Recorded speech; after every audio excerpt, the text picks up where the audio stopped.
One.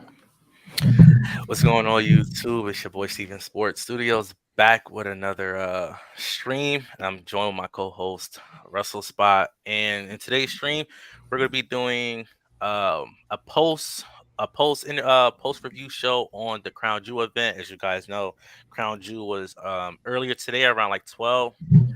We basically be talking about the Brock finish, how Triple H is on Burger Watch right now. That's his booking style right now.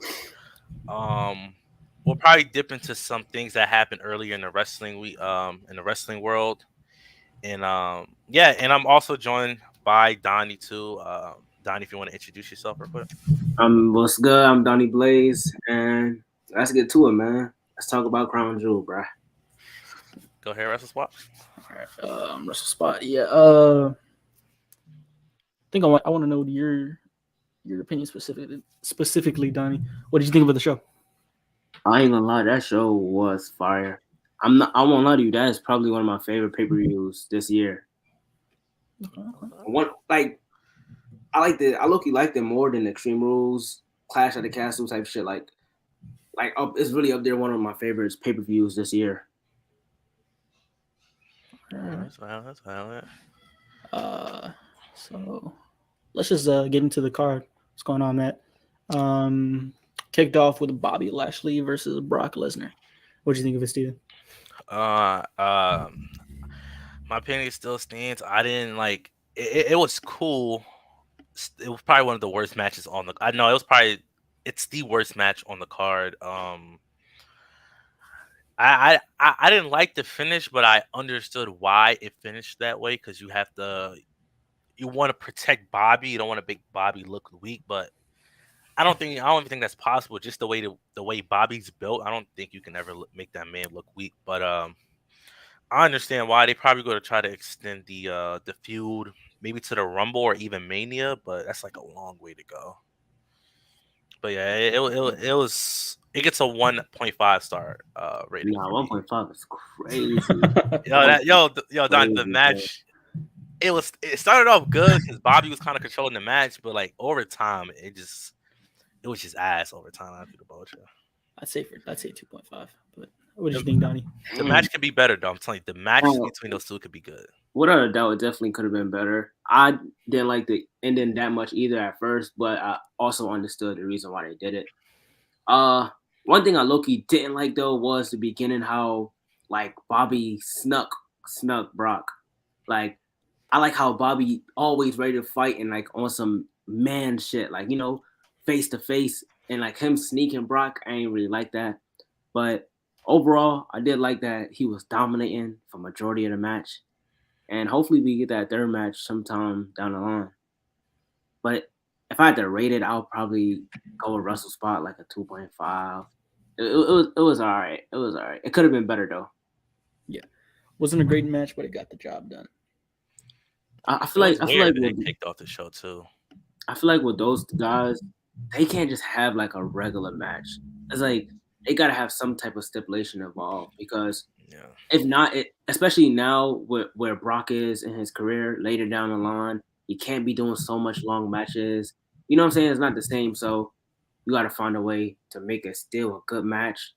Yeah, I know. I see where you're going. Yeah, I was saying the same thing earlier from the live stream. Like this match could have been like a Hell in a Cell match or like a no holds barred match, like something like that to like spice it up, or even a fight pit. Like I don't know. That could be a banger right there.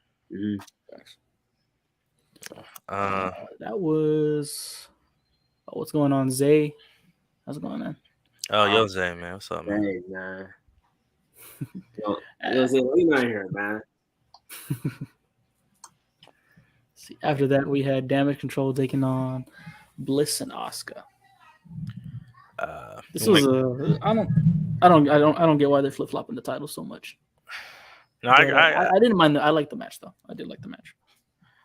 No, I like the match too. I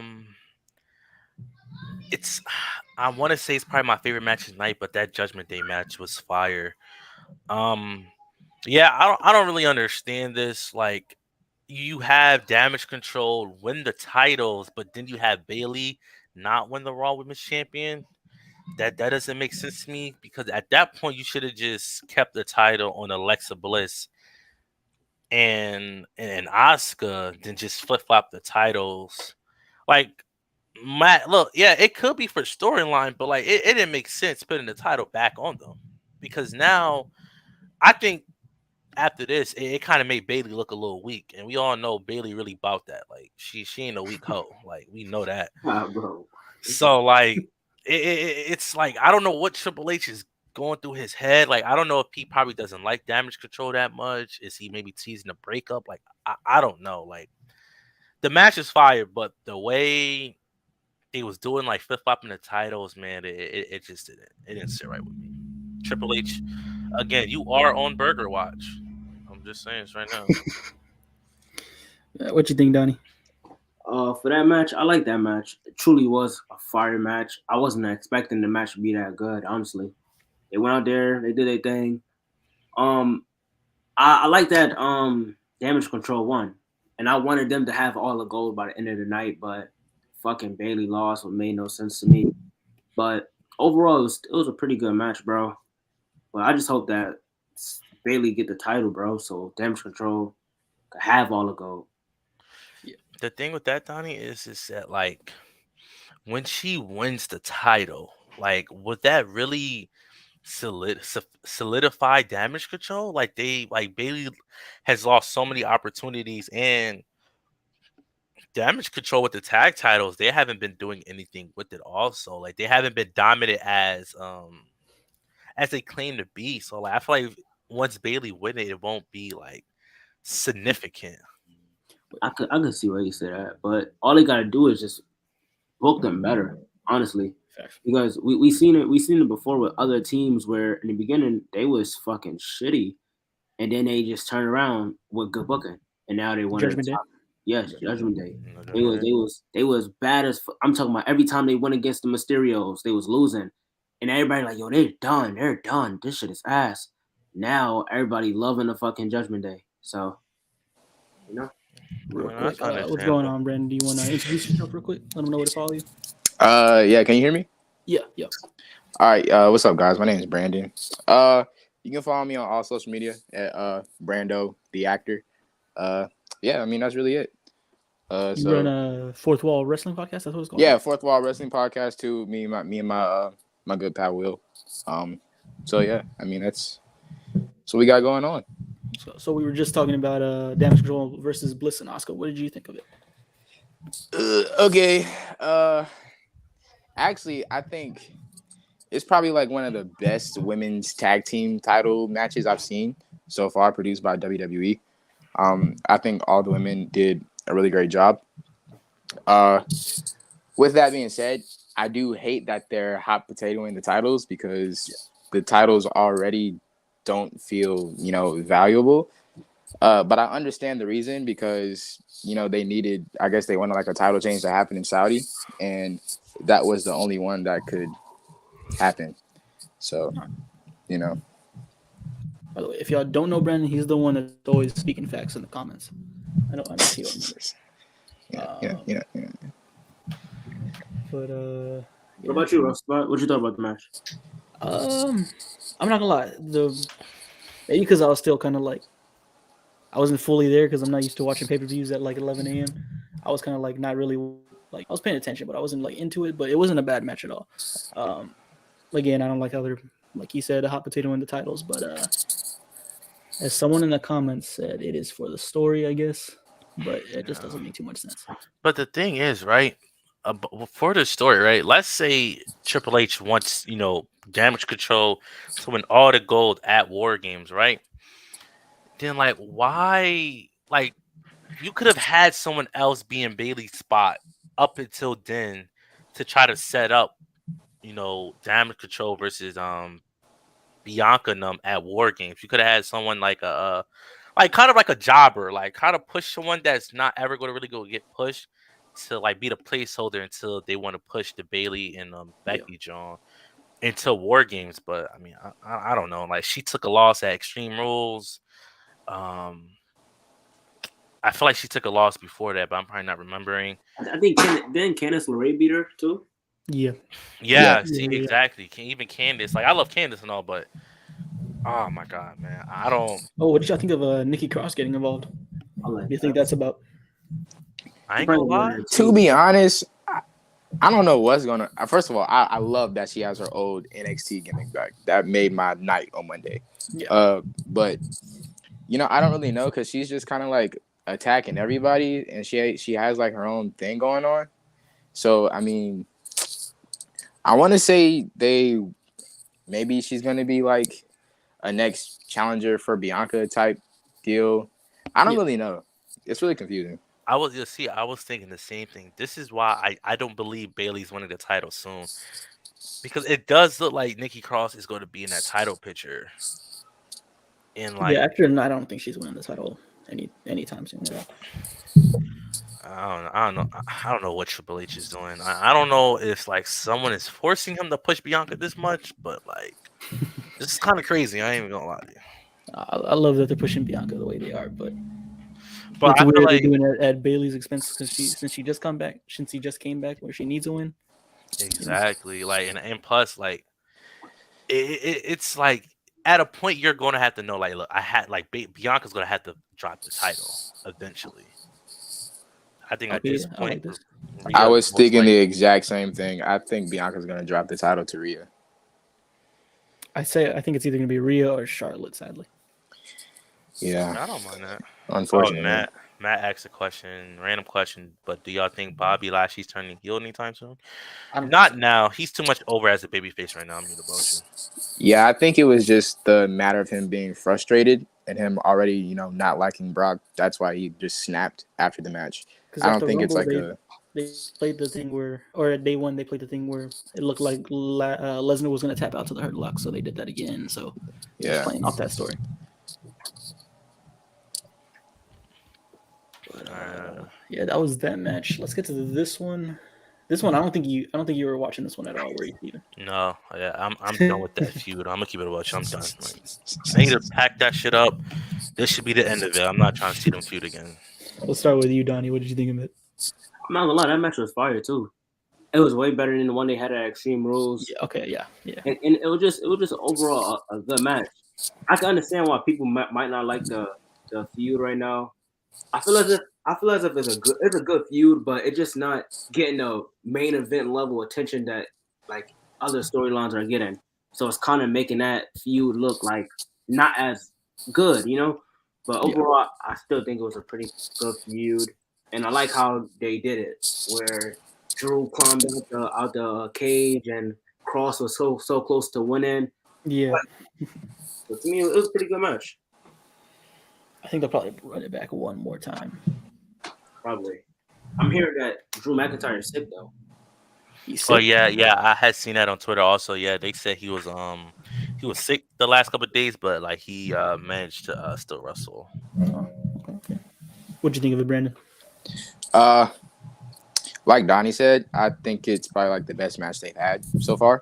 Mhm. I don't really know if it's the last one because I don't know. You can kind of tell when they want to do another match, but I think most of the problem that everybody has, with this feud, is that Karrion Kross, although he's like a great promo and everything, and just like the total package, he can't. When it comes to in ring, he only has one style, and it's just very slow and Very limited. methodical. Yeah. And the thing with Drew is, whoever he's in the ring with, he can match their style. Like he can do his Drew stuff, but if he's in a ring with Ricochet, he'll pop out a big move. Now, granted, Karrion Kross, I think in this match did a nice job, hitting a couple like flying knees and stuff. It was outside of his element, which I think is why most people like this match better. But also like just the crowd reaction to him, people, like the casuals still don't know him that well. And being in Saudi Arabia doesn't even help either because, they only know Drew McIntyre and the big stars. So I think when Karrion Kross starts to get, a bigger reaction and stuff, it'll be better. I'm a big fan of Kross, and I thought the match was pretty good. What do you I've been seeing a lot of people saying that they think Cross is stale. Do y'all think he's stale right now? Or no? I wouldn't say, Go ahead, Danny. Go ahead. I wouldn't say he's stale, but he's got more like development to do. You know, Yeah, he kind of just getting back, and we just starting to see his character, see how he is for real, for real. So I do think they limited him. They limited a lot of what he can do by throwing him straight in with Drew, because Drew's a big star, so they can't just let him beat Drew like 3 times. So, but I feel like that's what Cross might need. Whoa. I think He needs a feud where he can just like outright win before he jumps like a feud with like McIntyre. I'm not gonna hold lie. on. I'm trying to see him versus Dolph. I feel like that should be fun. Ooh, that'd be cool. Hey, I don't know if y'all saw this, but did y'all see Logan Paul got injured in the match? Yeah, I Oh, just awesome. seen it. I'm watching it right now. Look at it right now. It's a torn meniscus, MCL, and ACL. What the fuck? What? All right. So Yeah. I guess no Usos versus Paul What? Brothers. That's what I thought they were gonna go with Usos versus Paul Who Brothers. posted that? Who posted that? Yeah, Usos Paul Brothers at WrestleMania. I thought that's exactly where they were finna go. Wrestle Ops. There's a video and all. He's yeah, he posted on his story. I don't know if y'all follow him, chat, but I don't know if I can. Hold on, let me turn my player off. A fucking torn ACL. Oh, what? Oh damn. Yeah, there you go, right there, chat. I don't know if I can see it. Now this motherfucker really got a torn Oh, he got ACL fractures. and ACL. Yeah. Meniscus.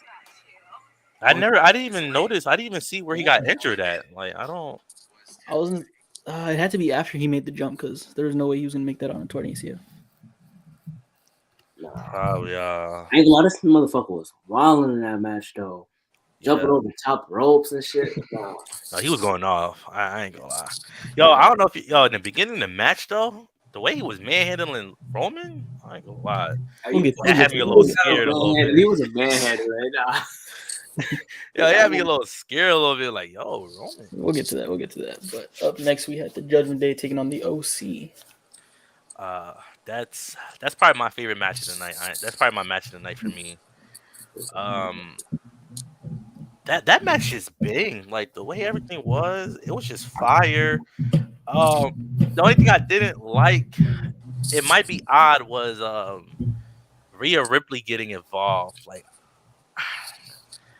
I didn't really like that because I feel like not AJ, Finn Balor just needed to beat AJ just clean once without the help of Rhea. But it makes sense though, because I don't know.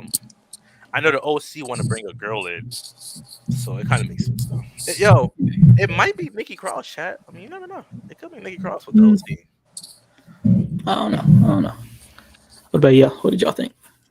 Yeah, I'm with Steven on that. Not with the part about Rhea getting involved. I like that she got involved. Same. But overall, the match was just fucking fire, bro. I'll probably say that's my second or third favorite match of the night. Match was just fire. Judgment Day going crazy. The OC, they did their thing. And they just building up for probably Survivor Series. Yeah, I think that's gonna be one of the war games. They bringing a woman in to handle Rhea Ripley. So yeah, that should be interesting. Brandon? Yeah, I mean, OC and Judgment Day, I mean, you can't complain. I mean, really, the way Triple H is, rebuilt Judgment Day, it's just, it's a really good thing to see.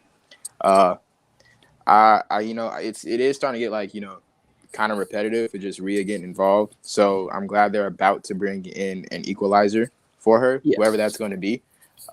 Whoever it is, I'm pretty sure it's going to be good and it's going to lead to Survivor Series. Whether it's inside War Games or just like a traditional Survivor Series match, it's going to be fire. But yeah, this whole thing is obviously going to culminate at Survivor Series. But this match was fire. I appreciated all the New Japan references on commentary. Low-key shocked me. I did not expect him to do that, but the match was fire. What was funny was Michael made the call whenever Rhea interfered. He was like, "Someone needs to kick her ass" or something. That made me laugh. That was funny. Yeah, I go like Michael Cole be going off, bro. Might be going crazy since Vince left. Oh yeah. But that was what else was I gonna say about it? I think the mystery woman is probably gonna end up being Beth Phoenix. Maybe she'll bring Edge along for the War Games match. I just think probably Edge, Beth Phoenix, and the OC versus Judgment Day, and they'll probably add one more person to the match. I wouldn't mind seeing that, but I don't know. I go like this whole time. I just thought the feud with Edge was like done. I'm cute about you, but No, there's no way. Yeah, After, there's after what they did, yeah, to not Edge. after the what way they it ended. No way. Cause I just forgot about Edge. I haven't seen him on TV in so man. I just forgot all about like what happened. I don't think we did a Road. post show for that one, but I just want to bring it up since I didn't get the chance to. That equipment at Extreme Rules was amazing. Yo, like I ain't gonna lie, Edge. Like I ain't saying me personally. I want to let someone do my wife like that. That's just me though. Bro, stop, I'm just bro. saying. Edge. Like I'm just saying. Like, I mean, he did have, he was being held back. I'm pretty sure if he was able, he would have, he would have jumped in there, got his lick yeah. back. I mean, we know Edge is gonna get his lick back regardless, but maybe that's. Oh yeah, I do like the idea of him being there. But like, if they added Edge, who would Judgment Day like? yeah, they would need somebody else for Judgment Day. Probably being a heel. Has to be a heel actually, but I was thinking Cross. I don't Maybe know. Cross. That's who I was thinking. He kind of fits the Judgment Day a little bit. Carrying Bros? Yeah. It would have made sense. That would be like that would be random as hell. Carrying Yeah, it Bros. would be right. Yeah, it would be. But like, I don't know. He kind of. I don't know. I could see him in the Judgment Day for some reason, but I can't think of no one else. Like, who would they add if they added Edge? Or maybe maybe they'll just do like a 4-on-4 and they'll just have someone sit out from the OC. Like you don't need to have. To be honest, you don't need to have Dog Gallows in there. Oh, probably. I don't know him sitting out, but Oh yeah, next match was the Colossal versus the Monster. Braun Strowman taking on Omos. What did y'all think? I did not like this. Not the match itself. Like the match itself was say fine. it wasn't. Yeah, it wasn't bad. It's the ending. It's the way that Omos was dominating the entire match. No, facts. And all it took That's Braun fair. Strowman That's was fair. one Power power slam. slam. Like, nah, that don't make sense, bro. It made him seem kind of weak. But But we all know. We all It seems know like what they've been Omos. doing with Omos, man. This whole through all of his feuds. Yeah, they making him look like he just everyone's a baby to him. I'm not gonna lie though. I like how Omos was talking shit during the whole match. Oh yeah, he was doing real good with that. He was talking crazy. I like that. But they should have definitely had Braun do more to him than one power slam. I feel like that's probably the only move Braun did the whole match, and he won off of that. He definitely could have done more. Alistair last year, John. yeah, I'm not gonna lie. This match went exactly how I expected it to. I was with my friends watching it, and I told them I was gonna be shocked if it went past 155.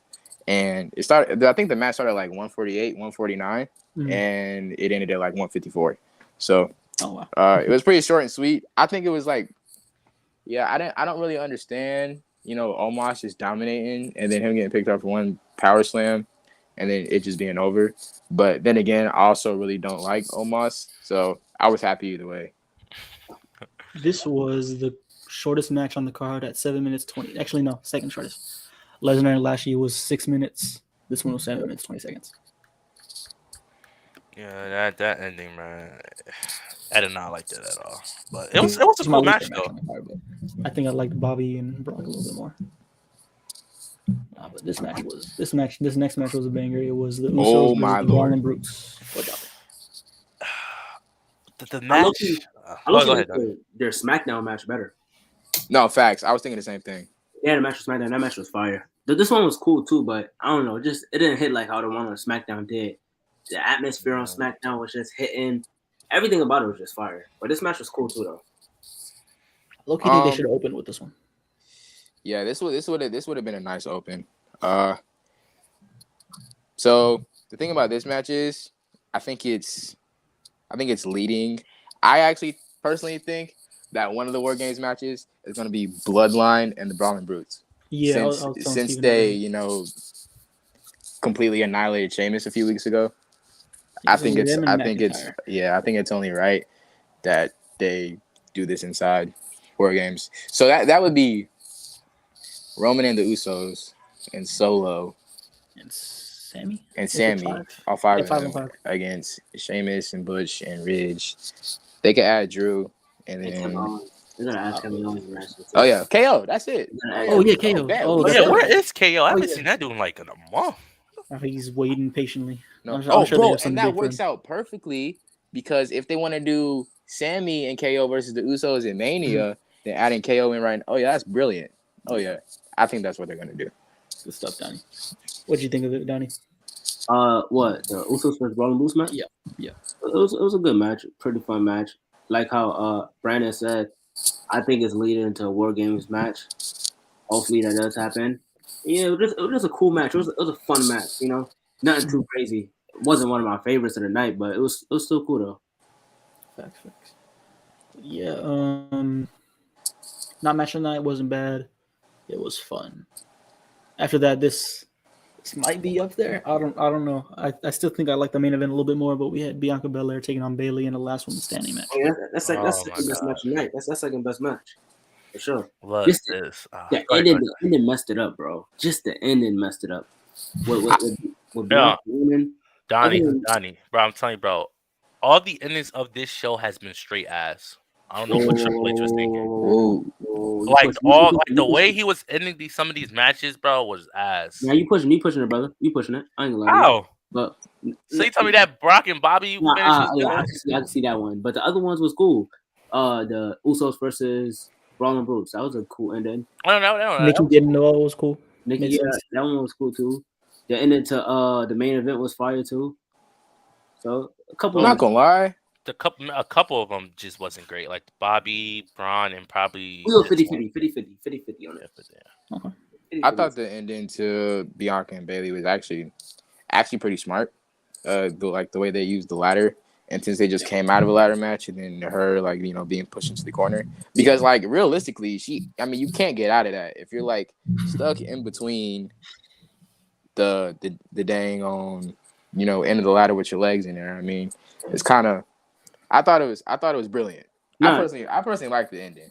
I'm not talking about the psychology part of it. I'm talking about the person who won. I like Bianca, but I feel as if it was Bayley time to win. They had to lose at Extreme Rules. Then they had this last woman standing match where Bianca did not have to get pinned. They could have found a way for Bayley to win. And plus they had Damage Control win the tag titles back in the beginning of the night. So it's why have them win and have Bayley lose? That shit is weird.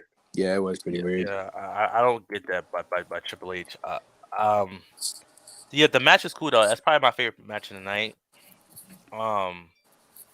It was cool overall. I like the whole cart and all that. It was cool, but I'm still pissed off that Bayley didn't win. I don't again. I don't want to use this term bury, but it really seems like Bayley's being buried in a sense. She's consistently losing. Yeah, I don't know. I'm gonna say she's being buried though. I ain't gonna lie to you, bro. In a sense though, she keep losing over and over. You can't. It's eventually you have to get a W at one of these days. Yeah, one of these days. I feel like it's it feels like Triple H is waiting on something, but it's I don't know what, because they've been going on with this since the summer, and I don't know if they are gonna bring another member in for Damage Control.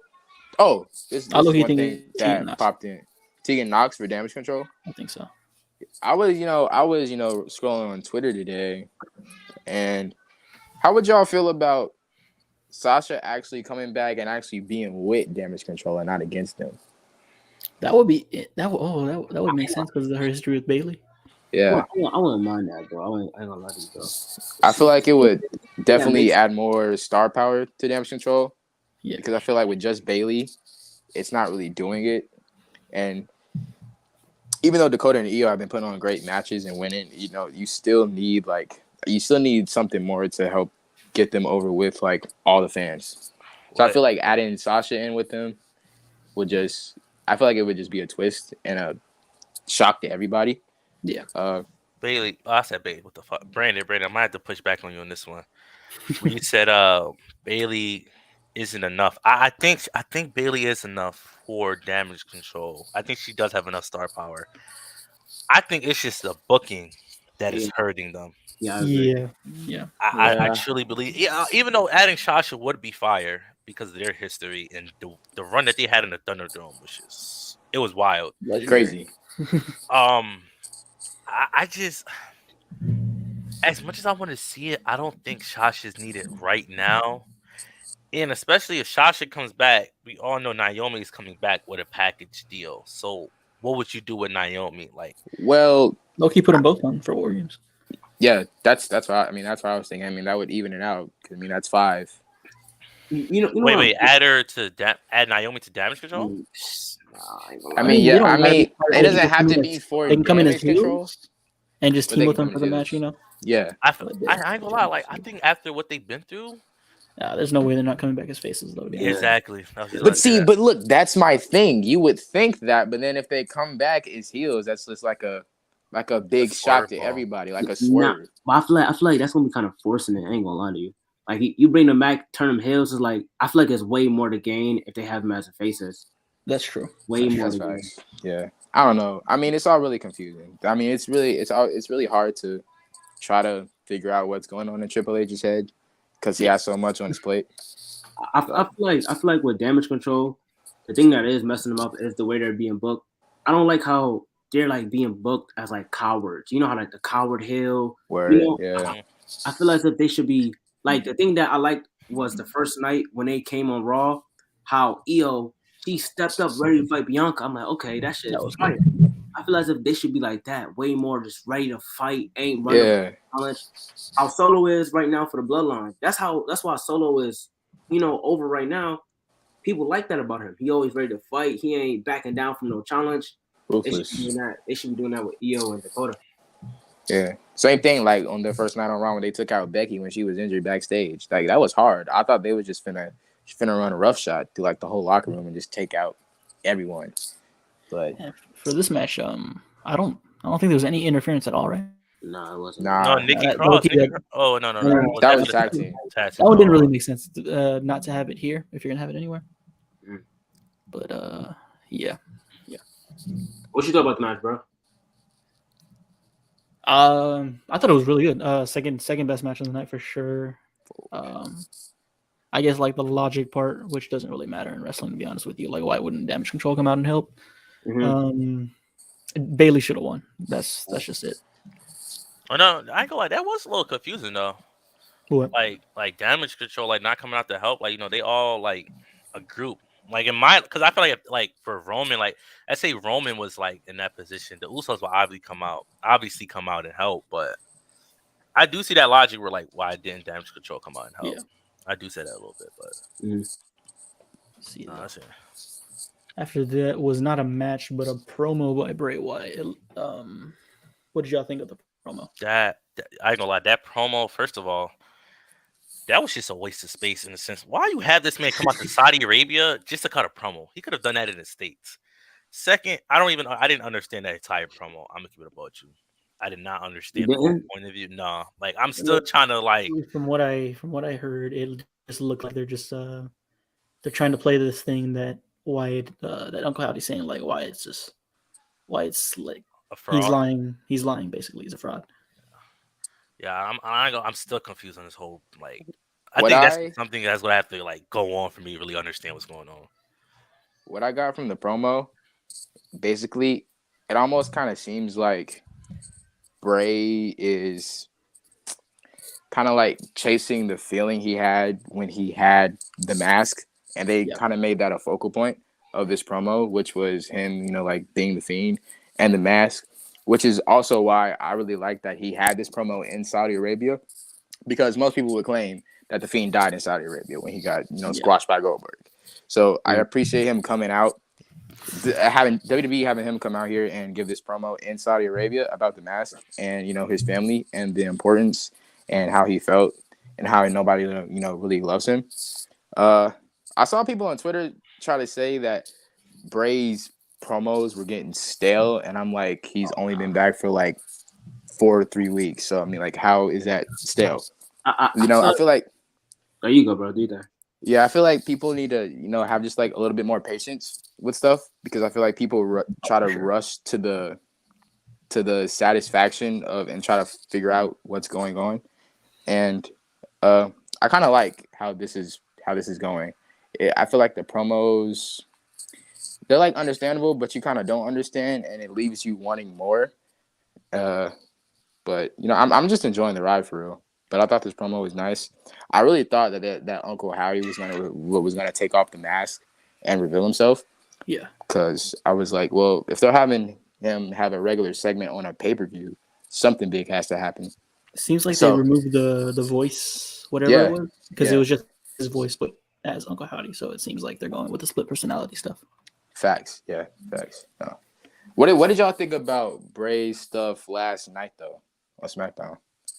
Oh, I like that. I ain't gonna lie, I'm liking everything that they're doing with Ray Wyatt, honestly.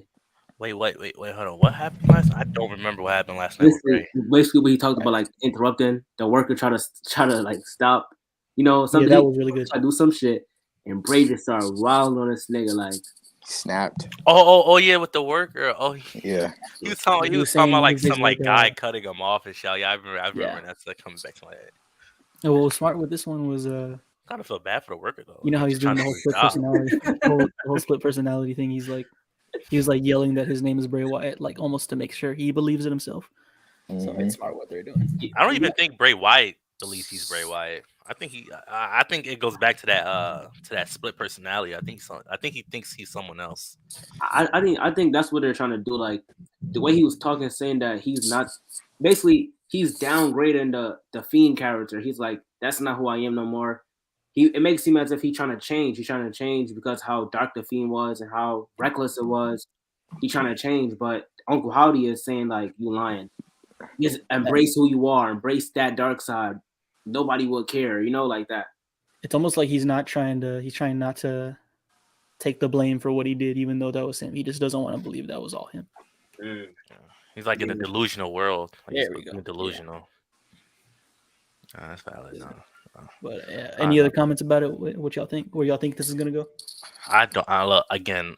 I'm blind as fuck right now. I don't know what's going on. Like I'm just like Twitter's trying to help me understand like what like these promo means. Like and half of the time, Uncle Lord, it'd be hard as fuck to understand him. It'd be hard as hell. Like he got to put some closed caption on what he's trying to say because I don't be understanding what he be saying. Oh yeah, that's facts. Did y'all see in the beginning whenever they were showing Alexa and Oscar backstage? Oh yeah, and then the break. Oh yeah, the way she was looking. Yeah. I thought. Yeah. Would y'all prefer to be like Alexa Bliss or Liv Morgan? I'm not gonna lie. I don't want Alexa anywhere near this, and then that's not on Alexa. Maybe it's just the past booking, but I don't think Alexa ever needed to be a part of it in the first place. Yeah, I didn't enjoy any of that stuff. I feel like since Alexa was a part of it in the past, it wouldn't make sense just to not get her involved. And it doesn't even necessarily have to be her being in the faction. This could be Bray trying to get revenge because you could say she was part of the reason why the Fiend went away. Yeah. I actually wouldn't mind having Alexa Bliss back. Like I know a lot of people didn't like her like joining the Fiend, but like the way they was building her up, like with the Fiend and all that, like I actually really enjoyed that. I actually wouldn't mind seeing Alexa back with the Fiend. 'Cause I actually enjoyed that during the Thunderdome, like the way she was like the Fiend's like right hand woman or whatever like that. Like I actually really enjoyed that a lot. And I do agree with Brandon, like with the booking, with the past booking, that could be an issue, but I don't think the booking was that bad that they can't run it back again. I will say this: under a new creative team, I would be interested in seeing what they do with it with Alexa because it just makes sense. For sure. But it is main event time. What did y'all think? Match of the night, recently. Me and Steven were doing a watch along, and we were just saying the whole time, like, we didn't want to like it, to be honest with you, but we just kept getting pulled in the match, and I love that. That match is fire. I'm sorry, that match is fire. I like the way they integrated the like Impulse podcast and like they had the Usos come out, and then I was about to slump Triple H. If he had Jake Paul try to knock out like Solo Sikoa, like I was about to be pissed off. But so, it does look like they planted the seeds for that. I wonder if that's gonna be at the Rumble or something. I wouldn't mind seeing that. Solo needs to win though. Like, oh, for sure. The only thing I didn't like was Triple H is not making like when I try to talk wrestling to other people, they always want to throw the fake word and shit like that.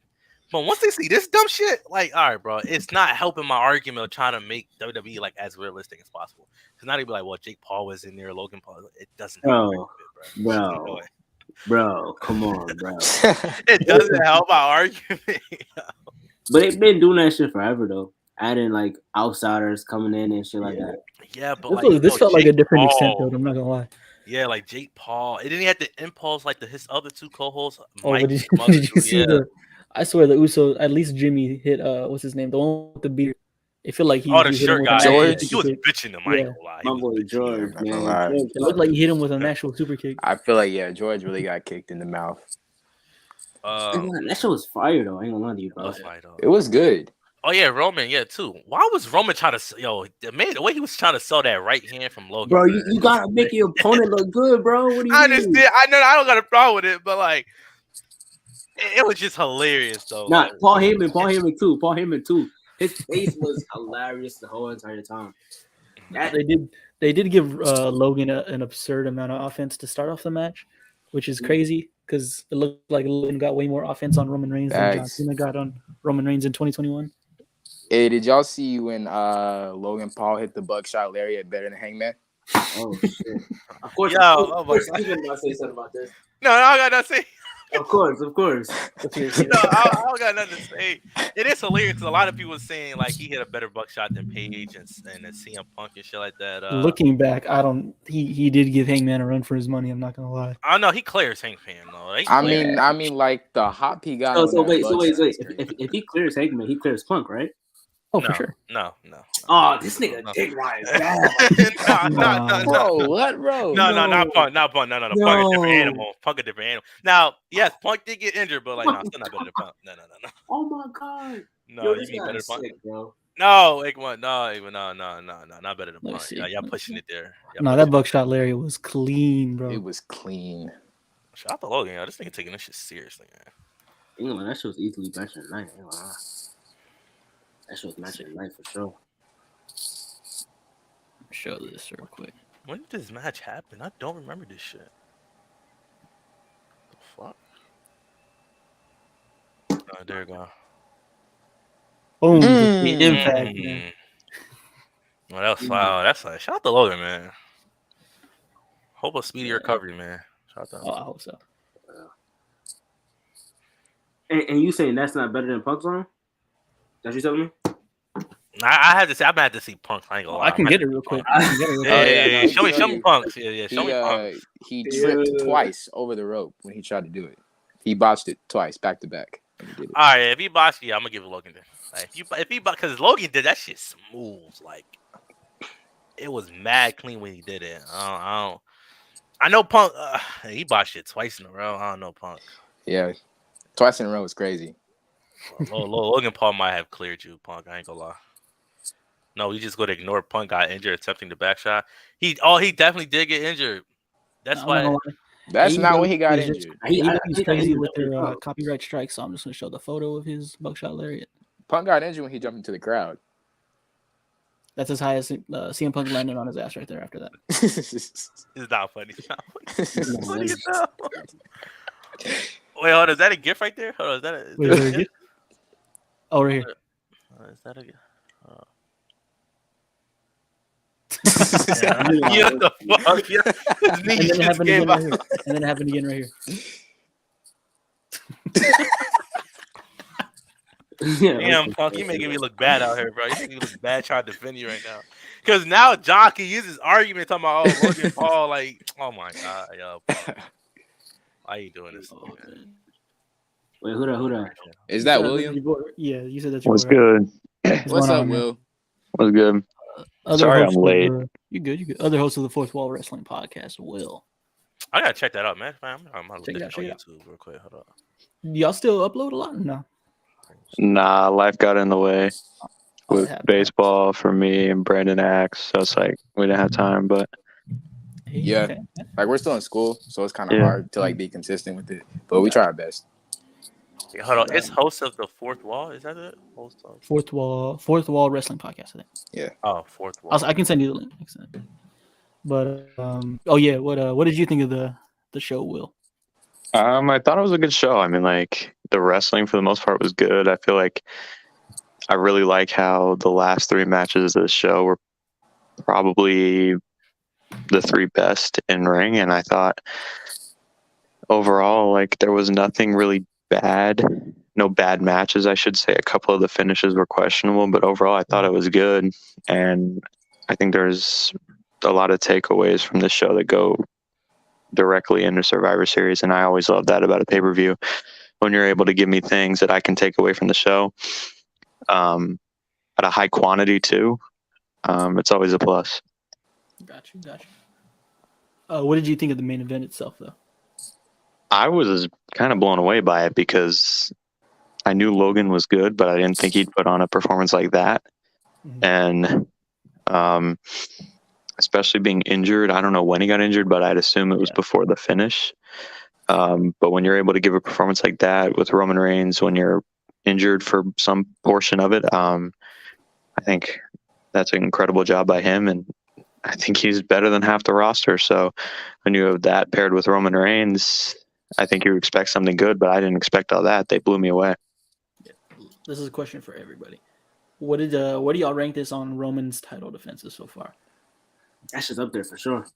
I put it at number 3. Yeah, that's what I was gonna say. It's top 3. I still think Jey Of Uso his is whole number run, one. like his I still entire think- run. Yeah, I Out still of his think Jey Uso entire is run, I number put it one. at number 3. I ain't gonna lie, it's probably like I'll say top 5 for sure. Top 5 for sure. top 10, but it's probably like in that 8th, 9th spot. I feel like there's better Yeah. matches. I mean, that's respectable. I Roman, can he's had a name lot of good other- matches. Yeah, I was just about to say I can name a little bit more better matches. Okay. Oh wait, let me hear the names. Let me hear them. I think the one with Demon Finn Balor was better. The one with Cena, I get that. Ooh, Oh, especially the one that with Edge and Money in the Bank. John Cena and Roman at John SummerSlam Cena. was not it. it was good. Whoa, brother. I think it's still better. No, I will say that. it. I will say it. Roman one Reigns versus Riddle? and John Cena at SummerSlam was disappointing. That's just me though. Oh, Brandon will Yeah, say it, and okay, I'll I'm not agree gonna with it. lie. I did not like Cena and Roman. I do think that was a good match, but it took forever to speed up, so I think that's what a lot of people associate that with. It was just the build. Like it wasn't built around anything. And then when it came to it, it was just like it was a copy and paste from what they did at No Mercy, but somehow it was like worse to me. I don't know. But I mean, I say, I'll take that out and I'll put the match with Demon Finn Balor, the one with Edge at Money in the Bank, and I'll say, I want to say the one with Riddle, but So you got it at 4 then. I have Drew and Roman and Edge and Roman, I think, in my top 2 before Logan and Roman. I don't remember. I'm gonna have to see a card to try to remember all his matches. Jey But Uso, those two- with Jey Uso, Kevin Owens. It's some fire shit, bro. What do y'all? Yeah. Did y'all like the one with the triple threat at Mania 30? yeah, that's my number one. Oh yeah, That was defense. that was fire. Ooh, Even though I didn't yeah. like how the way they added Daniel Bryan, but the match did hit. Oh no, I think it. My that was the ideology when it Bryan. comes to ranking Roman matches is memorable matches. So if I'm remembering, since his reign's so long, if I'm remembering his matches and I remember Edge and Roman, I thought was very good. The triple threat at Mania, I thought was very good. And then I'm remembering the 2 recent ones. I find it hard for me to forget those 2 recent ones, so I don't think anybody can get me for recency bias. But most of his defenses, I don't really remember either the actual match itself or the fine details of it. So if you're able to give me a match I remember, that probably means it was good. You don't remember the Jey Uso match? The Hell in a Cell match? Jay, yeah. I don't know if I'd put it top 3 though. Or what about the one he had with Daniel Bryan on SmackDown? That was a good one too. Damn. That was good. It was good. Like I said, I don't know if I would put it top 3 though. Okay. I don't know. He's put on so many good matches during this run. He's a You workhorse. wouldn't- A lot wouldn't of have his a matches wrong- are really good. Any list you have probably wouldn't be wrong. No, yeah, facts. A top this is 5 with good. Roman matches in his defense or in his reign rather, probably not going to be wrong.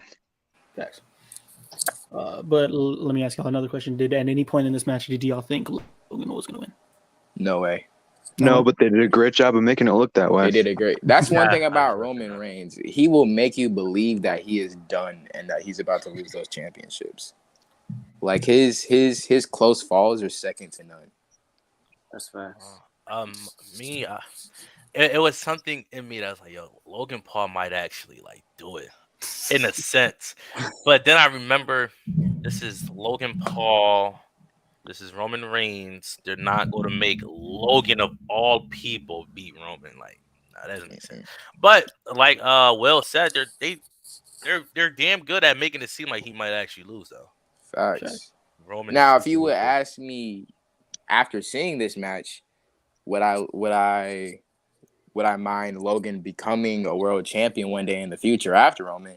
I personally would like it. I think if he was committed to being there full time,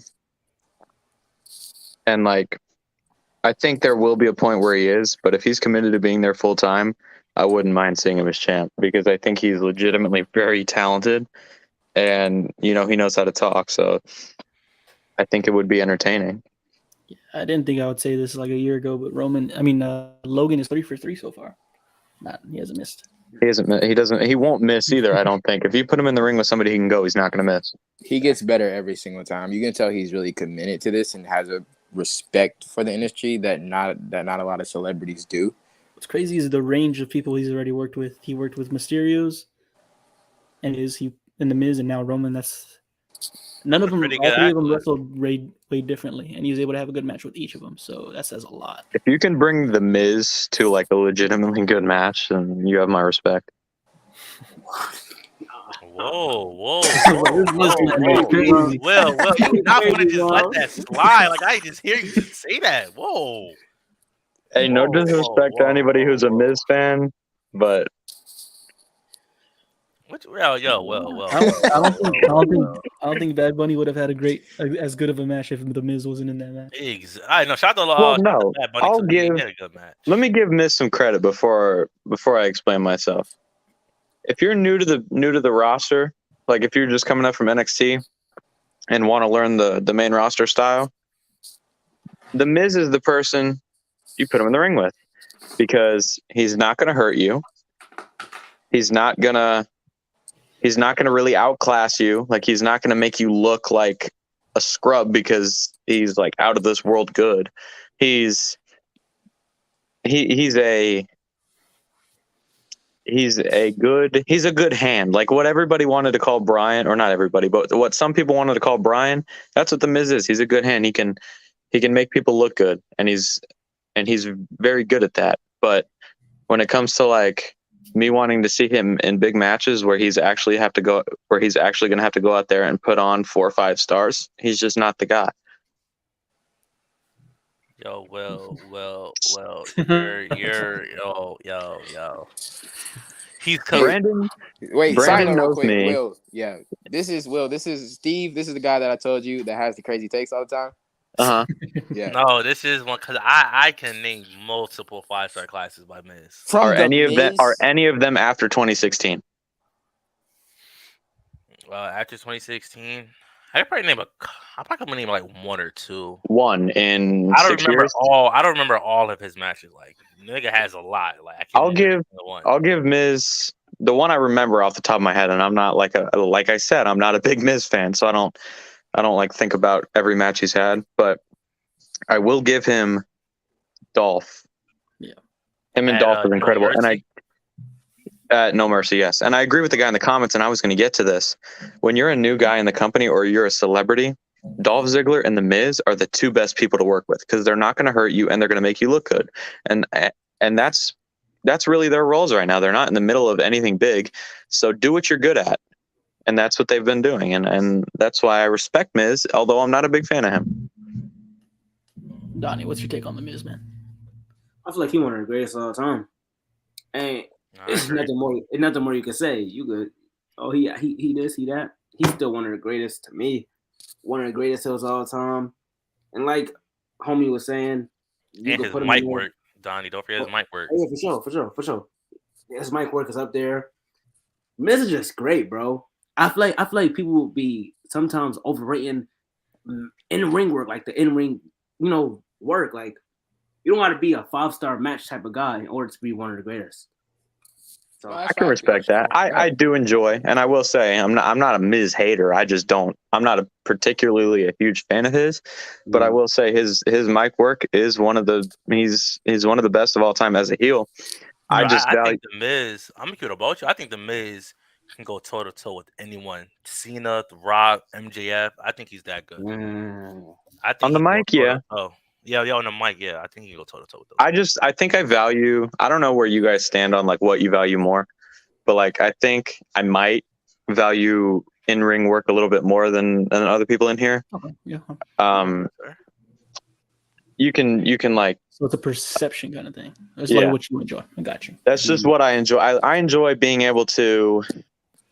I enjoy being able to say that guy is damn good on the mic and that guy is a damn good character. And then when I show people his matches, be like, and he's just as good in the ring.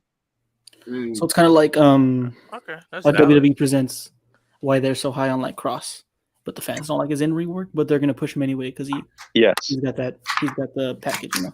For sure. Right. No, I see. No, I respect it. No, I see where you're coming from. I respect that. Some people, they value certain things higher than ring. No, I respect that. In ring does. I think in ring matters, but I think in this day and age, especially with social media, I think you need to be able to like. You gotta have that charisma now more than than ever because, bro, Donnie was saying this a couple of podcasts ago. Bro, people attention span is so short. So if you don't give them something that they're going to like right then and there, they're going to forget about you. So you have to have that charisma in this day and age compared to like, back in the day. And while I do value in-ring work slightly more than a lot of people do, I feel if you're good in the ring but can't give me anything on the mic, I'm just as critical of you. Because while I may want to be able to translate your mic work to in-ring, at the same time, if you can wrestle, but I'm not interested in anything you're doing, that also hurts you in my mind because I got to be interested in the full package. Yeah, I'm all in or all out.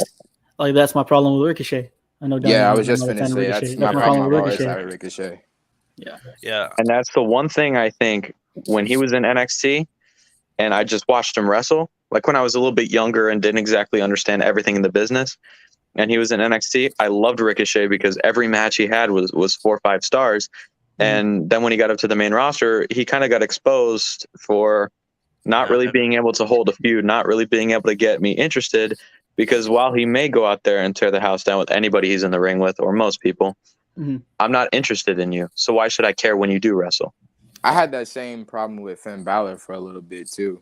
Like when he was going on his like main roster babyface run, when he really wasn't doing anything before he went back to NXT. Are you talking about the one when he won the Universal title the first time, or?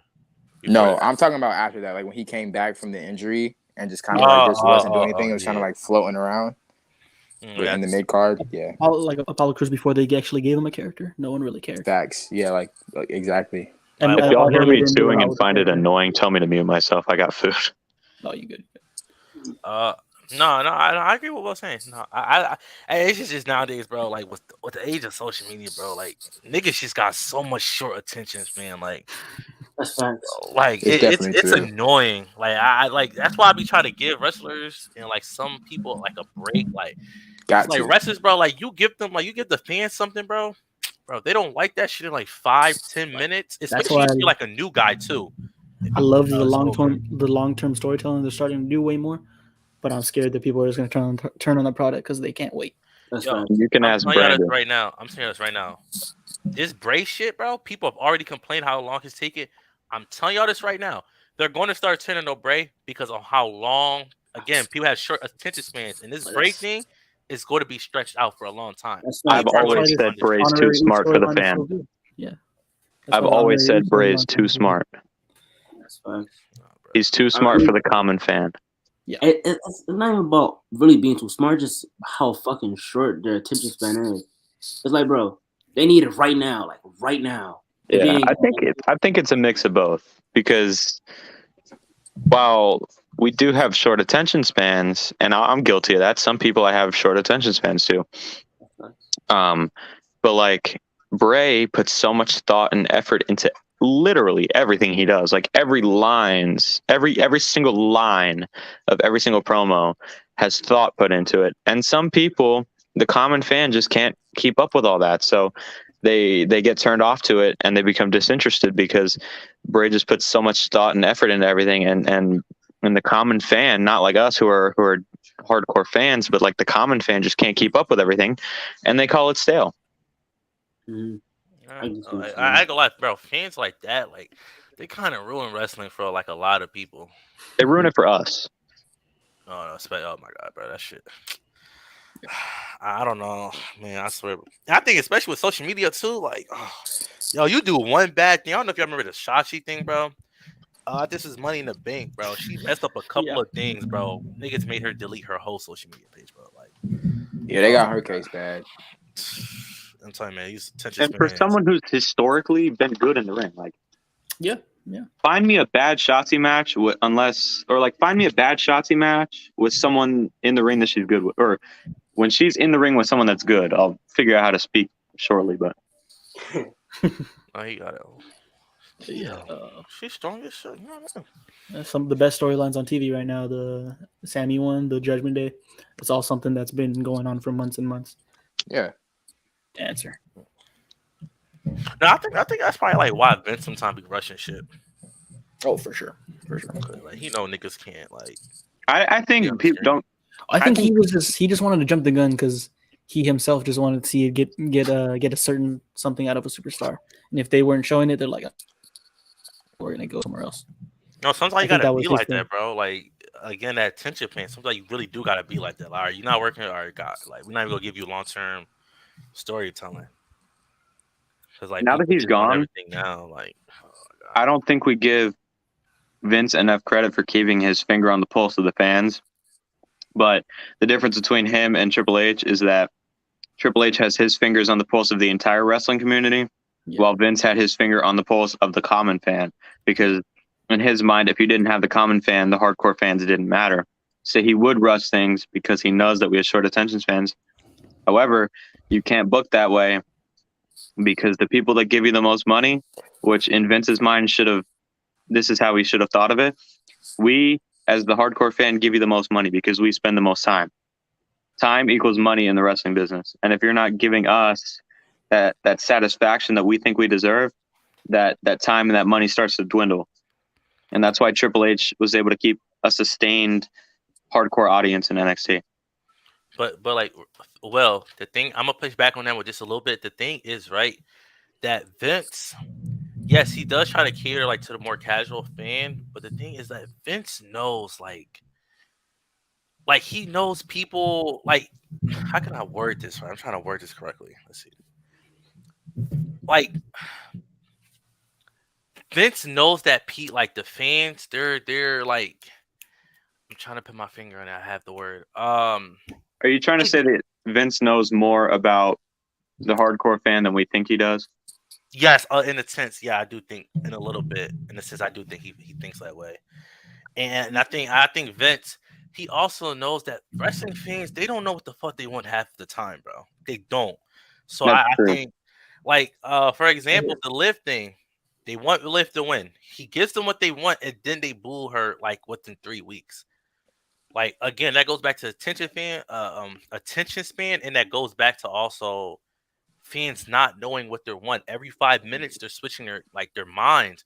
So that's why like sometimes like when Vince said like, yo, like you can't always keep trying to cater to these Twitters and like these certain fans because they're gonna keep changing their minds and shit. And I think that's what like Vince was like really trying to do sometimes, like not just stop trying to cater to like what everyone wants sometimes, and just do what you think is best sometimes.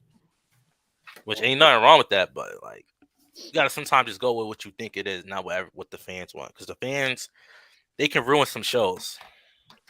I think it's harder to please everyone than people think it is. Like you can't just give us something that you think we want and then everybody like it. That's not how it works. So that's facts. Not everybody agree on the same thing. Right. Like I'm sure I like different things than some of you in here, and that's fine. That's the choice we make as wrestling fans, and that's the beauty of it.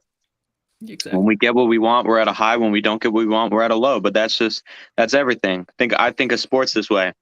I'm a Yankees fan. When we're doing good, I'm at an emotional high. But when we're doing bad, getting swept by the Astros, I'm at a low. So Actually, I'm gonna check on the game right now. it's nothing in the fourth. Oh, okay, cool. I have the LSU Alabama game on because Oh, LSU's winning. Alabama's losing. Yo, what's LSU's time? winning? They're down 7-6 in the third. Let's go. You love to see it, right, Steven? No, you don't let us see it.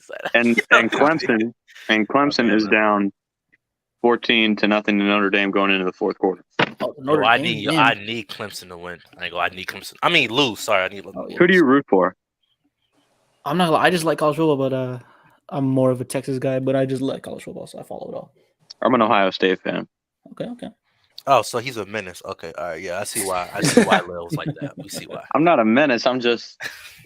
Yeah, first he's at the Miz thing, and now you're a Ohio State fan. Okay, I see why you. Do you root for Michigan? No, I'm not a Michigan fan. No. Oh, he's an Arizona State fan, so don't worry. All right, chill, yo. Oh, y'all are like borderline D2. Yo, let us be, man. Let us be. Bianca was fired. I think Bailey lost again. It's going to be Sasha versus Bianca at Mania 39. I low-key think it's going to be Charlotte and Bianca, or Bailey. Maybe Rhea and Bianca. I don't know. I think it needs to be Rhea. I don't think she needs the title. I understand like she doesn't need the title to be relevant, but like sometimes it's time to just like put the title on a particular person. Can I make a comment about that? Go ahead. I want to push back a little bit. Because while I agree you don't need a title to be relevant, in some cases you do. There's plenty of people in the past who've been relevant without a title.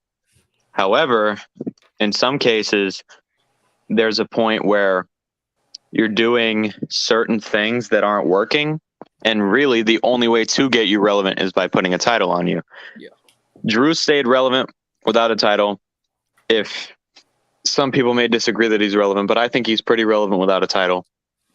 And I just don't think right now there's anything they can do with Bailey that's going to make me as interested or anywhere near as interested as I should be, unless they give her a title. And that's why I think they should have had her win tonight. Mm-hmm. No, that's facts. No, I see what Will's saying. I see why Brandon and Will got a podcast. They both be speaking some facts right here. Oh yeah, they're great. Yeah, I've been telling Brandon we need to get back into it, but we are just really busy.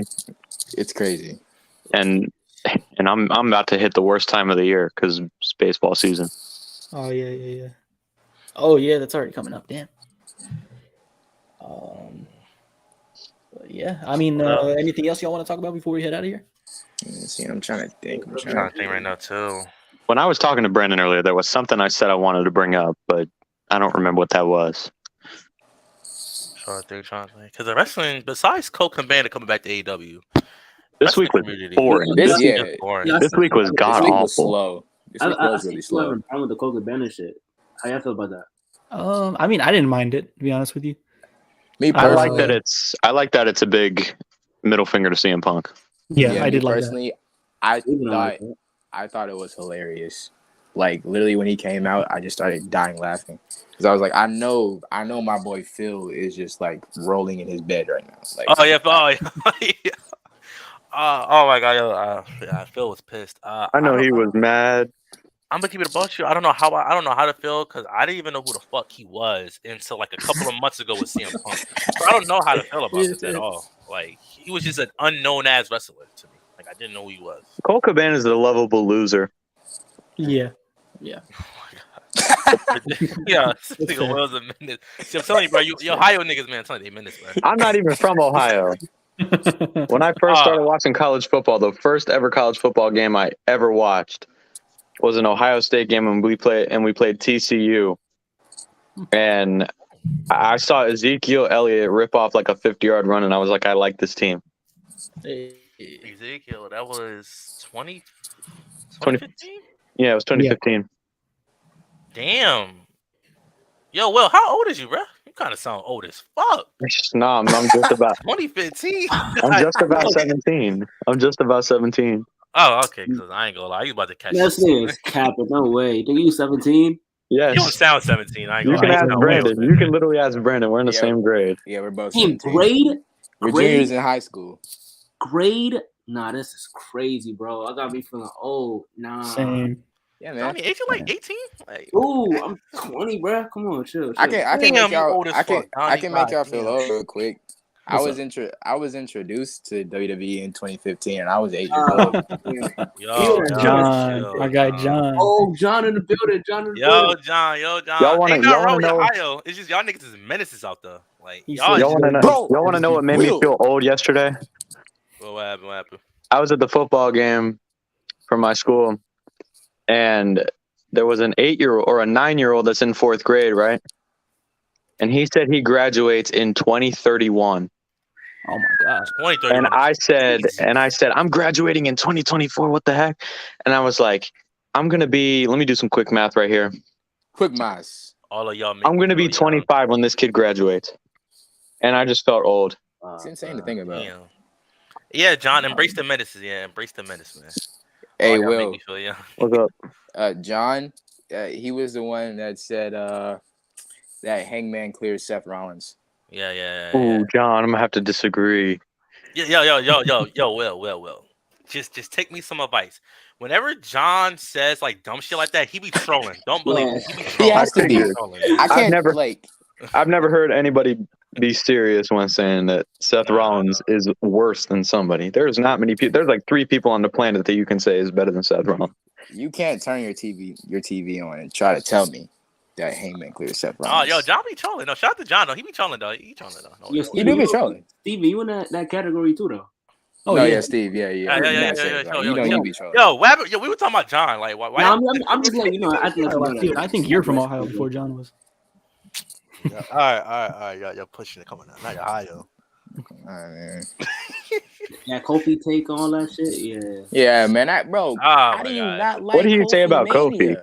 He doesn't like Kofi Mania. Yo, why do every stream just pops up? Yo? That's like not liking puppies, bro. What the heck? That's true. Yo, every stream. Oh damn, someone Michigan's brings losing up. at halftime. Wait, who's losing? Michigan's down to halftime to Rutgers. That's crazy. Rutgers. Okay, no one takes them seriously. Okay, all right, Michigan. Kind of being frauds a little bit. They're a New Jersey football team. Then Who the fuck is I didn't even know they were from New Jersey. Oh, Yeah. Real Like versus Aaron. what? Bro, they're the only thing. All right, John, he's Yeah, trolling. all right, Chat. get Don't out worry of about here, it. He's bro. trolling. He's Yeah, trolling. he's Chat. Don't trolling. worry, He's don't okay. worry. He's dedicated. No, he's dedicated to the show. Yeah, I'll He's give him that. dedicated. Oh, another conceited. plug. I love it. Make sure you tune in to Narcolepsy's Jeopardy tournament. I got John round 2, and I'm ready. The GOAT. I'm ready. Yes. we actually collab Seth with is top Narcolepsy. 4. Yes, Seth is top 4, John. What are you talking about? But You don't think Seth Rollins is top 4 in the world professional wrestler? John. Oh my gosh. John. I want him to name me 4 guys better than Colby Lopez right now. Yo, he about to say like, he better say Jeff Hardy. Stop. Jeff Hardy? Stop. Let me Oh my say- God. Top 10. Yo, stop, bro. Stop. I agree with that. Yeah, Logan. oh my god. I don't want to get on Hangman. I like Hangman, but he's Seth not better than top Seth. 10. Yo, John, you're smoking. It's that your Ohio shit right there. He's smoking that your Ohio pack or some shit. Wait, John, why don't you like Rollins, man? Curious. Bro, Are you I'm Mox- gonna about are you. you Yo, more Moxley? anyone that doesn't like Seth Rollins or people of that nature, No, it's because Moxley from Ohio, and he's from Ohio. Yo, John don't like Edge either, man. John, You You can't- Edge. You can't Bro, be a serious. You can't be a serious human being if you don't like Seth Rollins and Edge. You're not a serious human being. He's a Jeff Hardy fan, so he'll never like Jeff Hardy and Matt Hardy fan, so she'll never like Edge. Edge. Oh, he did. I'm a Jeff fan and I like Edge. I mean, I wasn't. Yeah, I'm sorry. Go ahead. He's just mid on the mic. I obviously wasn't around for their rivalry, so I'm not like a hardcore pick a side. But John, who's mid on the mic? Is he talking about Edge or Seth? He's talking about Rollins. He's mid on them. Oh yeah, I forgot, John. Bro, all right, John. John is trolling for the chat. I'm telling you, he's trolling for the chat, bro. Nigga John said you're not a real Jeff Hardy fan. Yo, Seth is not mid on them. John, like, you can't be serious right now. John, let me know. I'll lobby you the link if you want to explain yourself. I'm not gonna lie. Can you please put John in here? Oh, yeah, right now? let- we get John on here. I want to talk to him. If Steph is mid on the mic, what is Jeff Hardy? I just want to talk. Exactly. What is Jeff Hardy? I would love to know what Jeff Hardy is. Seth Rollins' live has more mic ability than half the roster. I want to make a joke, but I'm not going to. Yeah, No, I think it'd be too soon. Oh gosh. Give me a little till I get home. All right, bet. All right, bet. Jeff, No, you gotta Yeah, explain for your me, stuff on this one. I'm saying like at least. Well. I like how you feel about Hogan? How you feel about Hogan, real quick before I say something? Oh my God, here we go. Hogan. All like, right. Hulk Hogan. Yeah. I mean, I don't like him. All right, but like this is impact on the wrestling business. We're not talking about the person. His impact on the wrestling business. Yeah. Tell Cause John said some wild ass shit. Like, Yo, we need Tio. Oh my God, Tio, man. Bro, me what John said. Yo, John and Tio, they both said this. They said Jeff Hardy is higher all time than Hogan. Okay, absolutely not. definitely. While I not. don't like Hogan What? because he's a racist piece of crap, We hate Hogan over here. Hogan did so much for the early days of wrestling. Yo, he's trolling. Yo, bro. he's trolling right now. Dog. How can you sit stop, in here and tell us Troll, that bro. Jeff Hardy? Okay. Oh god. All right, John. This nigga's trolling. Yo, the thing is though, chat, bro. John when John be on TikTok, like he be posting his content, he don't be saying this wild shit like this. Like his take be actually solid. But once he get on Hogan never had kids shopping at Hot Topic, lads. Oh my God, bro. I never even shopped at Hot Topic, so I guess. Brandon, is there even a Hot Topic in the state of North Carolina? I don't think so. What the fuck? Hogan was the first. Yeah, he was the first like true megastar in the wrestling business.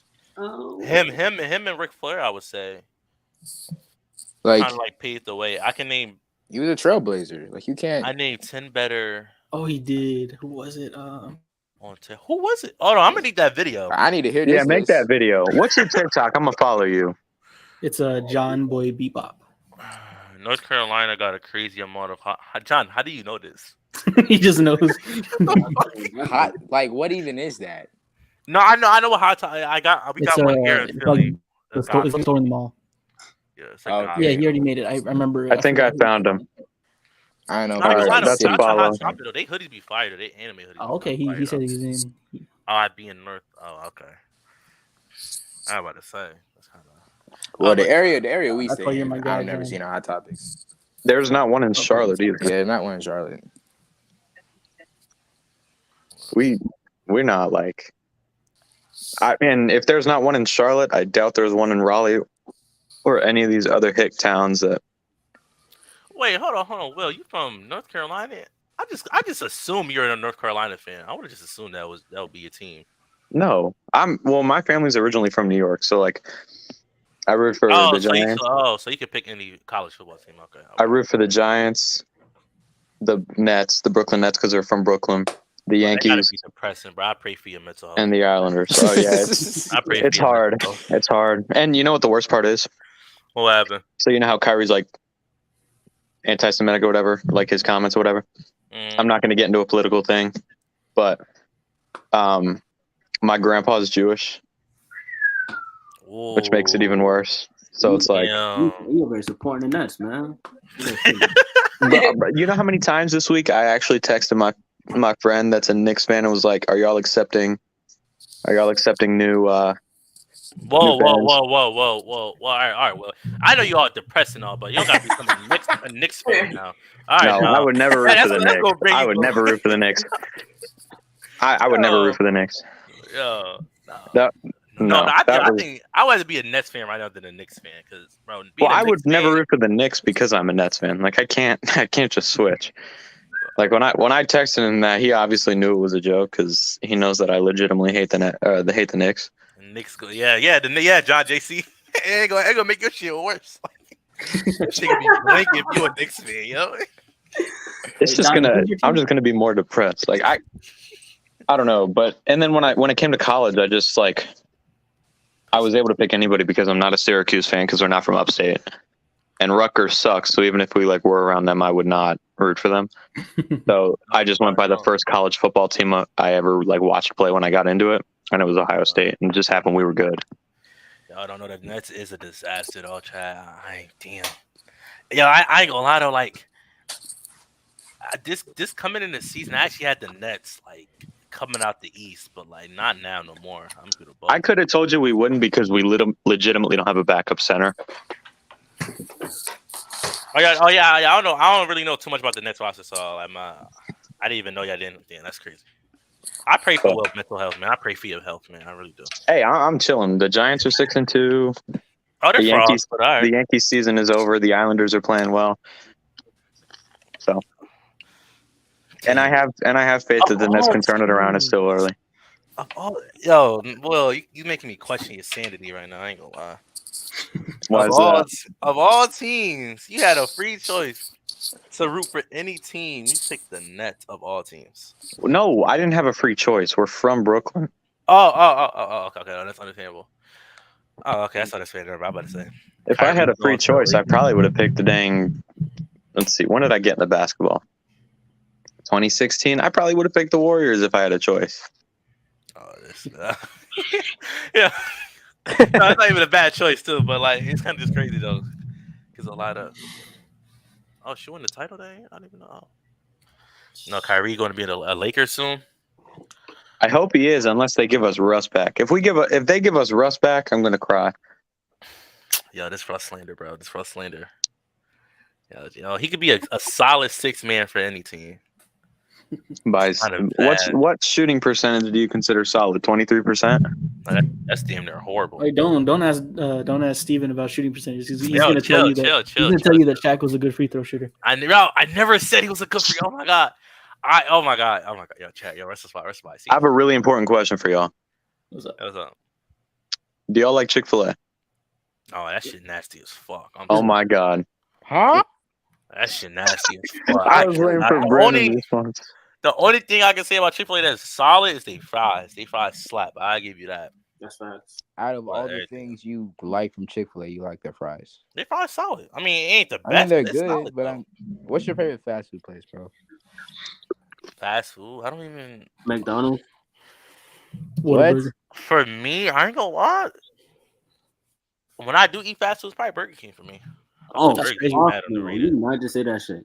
Oh, yeah, y'all be sleeping on Might as Burger well King. get that Arby's, to be honest with you, bro. No, Arby's Who slap. said No. Arby's slap. No, I've had lunch. I've had lunch food. I've had school lunch food better than Arby's. No, yo, Chad, the Arby's slander is crazy. No, y'all gotta try Arby's, bro.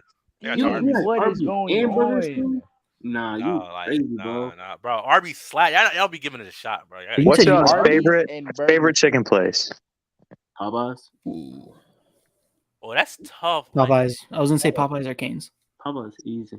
Chicken is by far my favorite food. Like I could eat nothing but like any type of chicken, grilled chicken salad, whatever.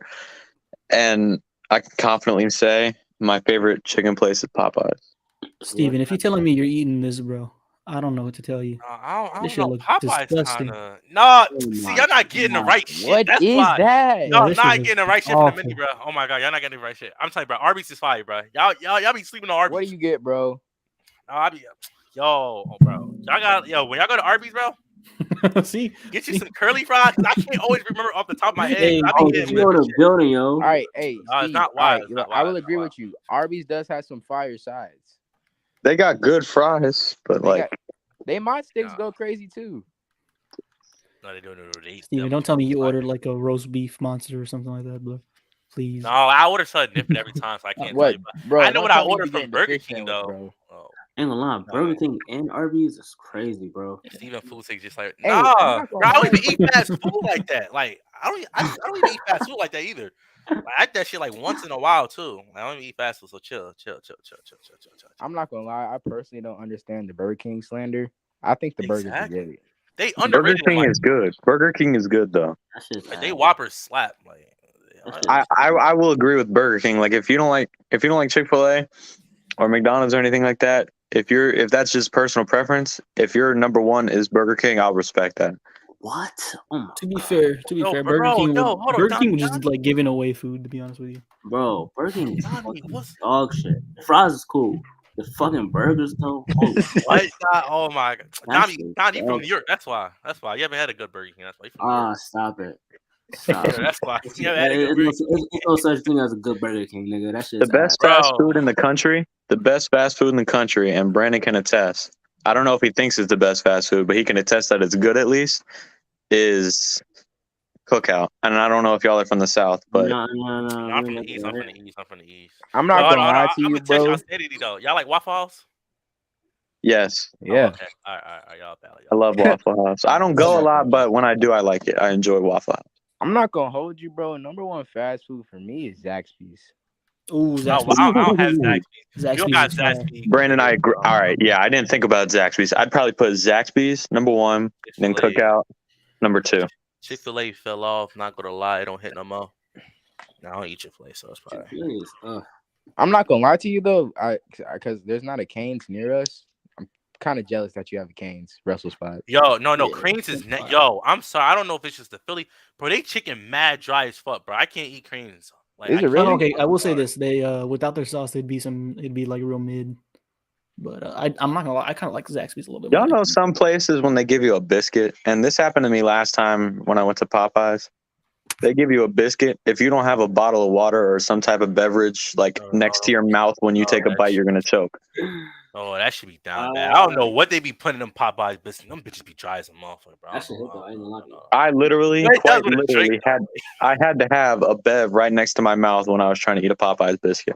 I'm on the west, so I don't know all that. Oh, you on the west? Oh, so you had what's that one spot in there? In-N-Out. They got Yeah, In-N-Out. In-N-Out. Yeah. I never had In-N-Out Mid. before. I never had. Whataburger. Brandon, how do you know In-N-Out is mid, or whoever said that? Bro, you can just tell by looking at it. Yeah, that's how They have a few In-N-Outs in Texas. Texas. They have a few In-N-Outs in Texas. I'm sure it's not the same, but I'm not a big fan. Of what? In-N-Out overhyped In-N-Out. as hell. Oh, okay, so he said it then. Oh, okay.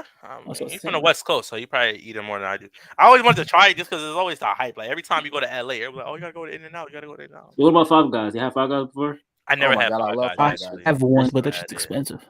That shit hit though. I ain't gonna lie. I mean, I only go to Five Guys when income tax season hits, but you know, it's still good. Oh my God, bro, Brandon, you know what? What? The other day we were sitting in the athletic wing, and Wine had Five Guys, Oh yeah, he did. and those Yo, what is the fries, hype? I don't understand the hype. those fries were incredible. And I told him, I was like, "You better bring me Five Guys tomorrow." And he was like, "I'm not breaking my bank getting you Five Guys." He said he spent $38 on a burger, Whoa. That's fries, basically a sit-down restaurant. Five Guys. $38. something like that. We are thinking of the best fries. We are thinking of the best fries. Whew. I'm not gonna That's lie. fries? From where I'm from, I would say Bojangles. Yes, Bojangles has the best fries. Five Guys. I never had. We don't have Joan Bengals down in Philly, so I can't even. Five Guys, Guys, they give you hella food. They give you Yeah, bro, they do give you a lot of food. No, I might try. Oh, they got one down here. I might actually try Five Guys. But y'all talking about $38. I ain't gonna lie. Hey, I'm not gonna lie though. Watch when you go in because they just have a whole bunch of like peanuts just laying on the floor. Nah, what What the the what y'all niggas be Oh at? God, because they give you peanuts if you sit down. Nah, what the fuck y'all be at? No, y'all niggas built different. I don't That's know that North Carolina shit. I don't know what y'all talking about. Peanuts. Yeah, peanuts. Peter's kind of crazy. I ain't gonna lie. Yo, what about Shake Shack, bro? I've never been to Shake Shack. I've never been to I one. I went in Dallas. That was actually pretty far. Yo, I went like one time. That shit low key mad. Okay. yo, I've Donnie, never been to Shake Shack before. we have a Shake Shack down here, but It's not like, worth the I've been to price. Shake Shack. but like it's too. Brandon, far where do we away have a from Shake Shack at? It's like in Charlotte and like Valentine and all that.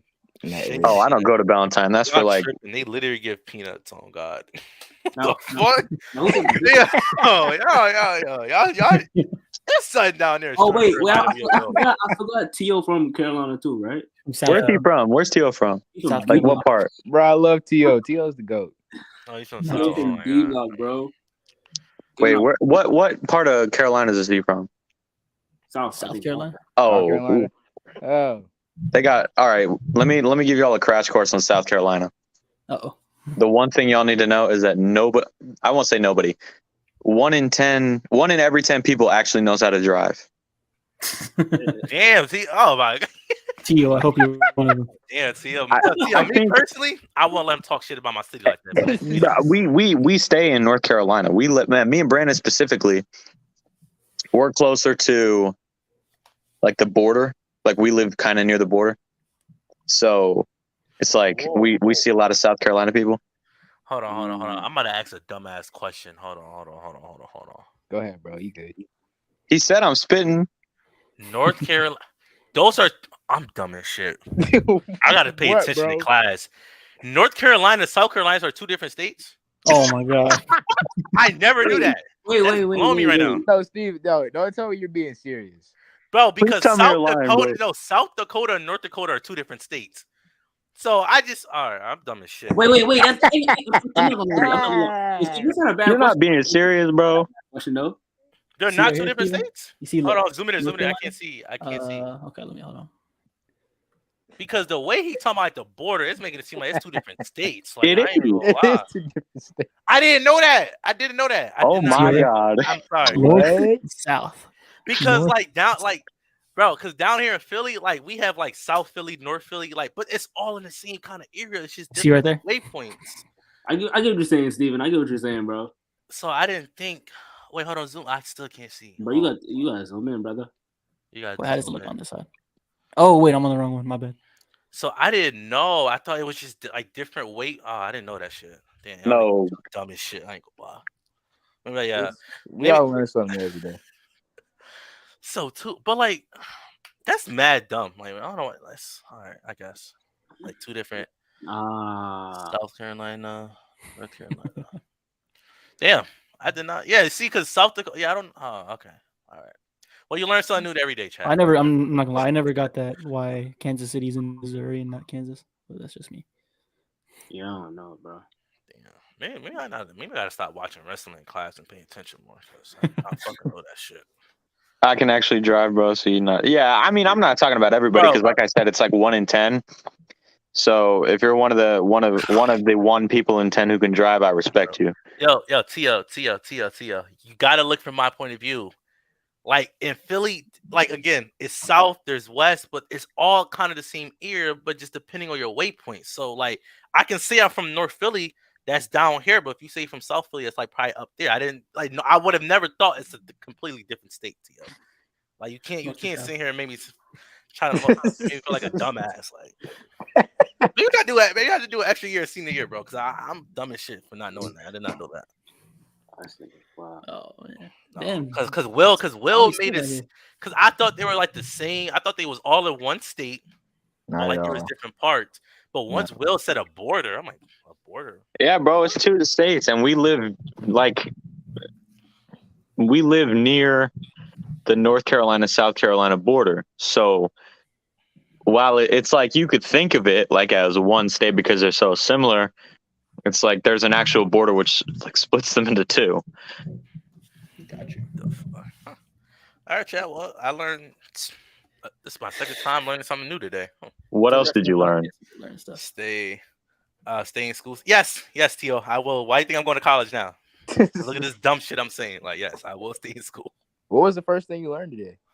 What else did I had learned something? It was about a wrestling term. It was something wrestling related. Oh my god. Yeah, Chad, you probably is right. I gotta stay in school because I can't remember the first thing I learned earlier today. It was something wrestling related. I know it was. It was something wrestling related. I just can't remember off the top of my head. Every time we're talking, you're like, I'm gonna watch this match during this period. Probably. I'm actually watching a match right now. Elimination Chamber match. I'm sorry. See, I will stay in school though. Don't worry. I'll tell you that. Yo, Steve, what college you going to, bro? I don't even know. I just been applying to a bunch of them. Penn State? I applied. Yeah, I already applied at Penn State. The one I want to go to ASU, but like, I ain't gonna lie, I'm dumb as shit, and though their requirements high as fuck, I ain't gonna lie. Like, so It was all. It was like that to get to the next match. So I get why it was so short now. Yeah. No, T. Don, you go to college? Bro, hell no. No. Yeah, he said hell no. Like, he didn't even say no. He said hell no. Oh my god.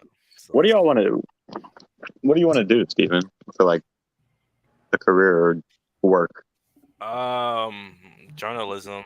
Yeah, I want to do. I'm going to school to get a broadcasting degree, so No. JC, it's not that the requirement high. It's like you gotta think like I'm dumb as shit for real. So like I got like they require like a 3.5 GPA.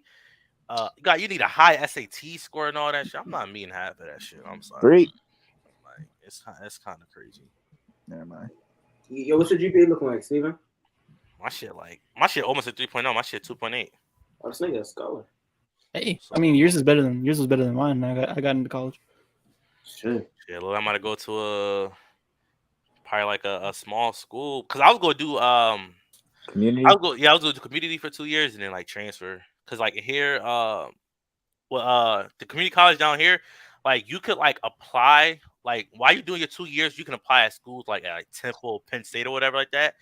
And like they'll accept you, like they'll automatically accept you, and you can go like right in that school once you finish. Like, That's a way cheaper option. It's probably smarter. Yeah, that's what my mom is probably. That's what she pushing me to do better.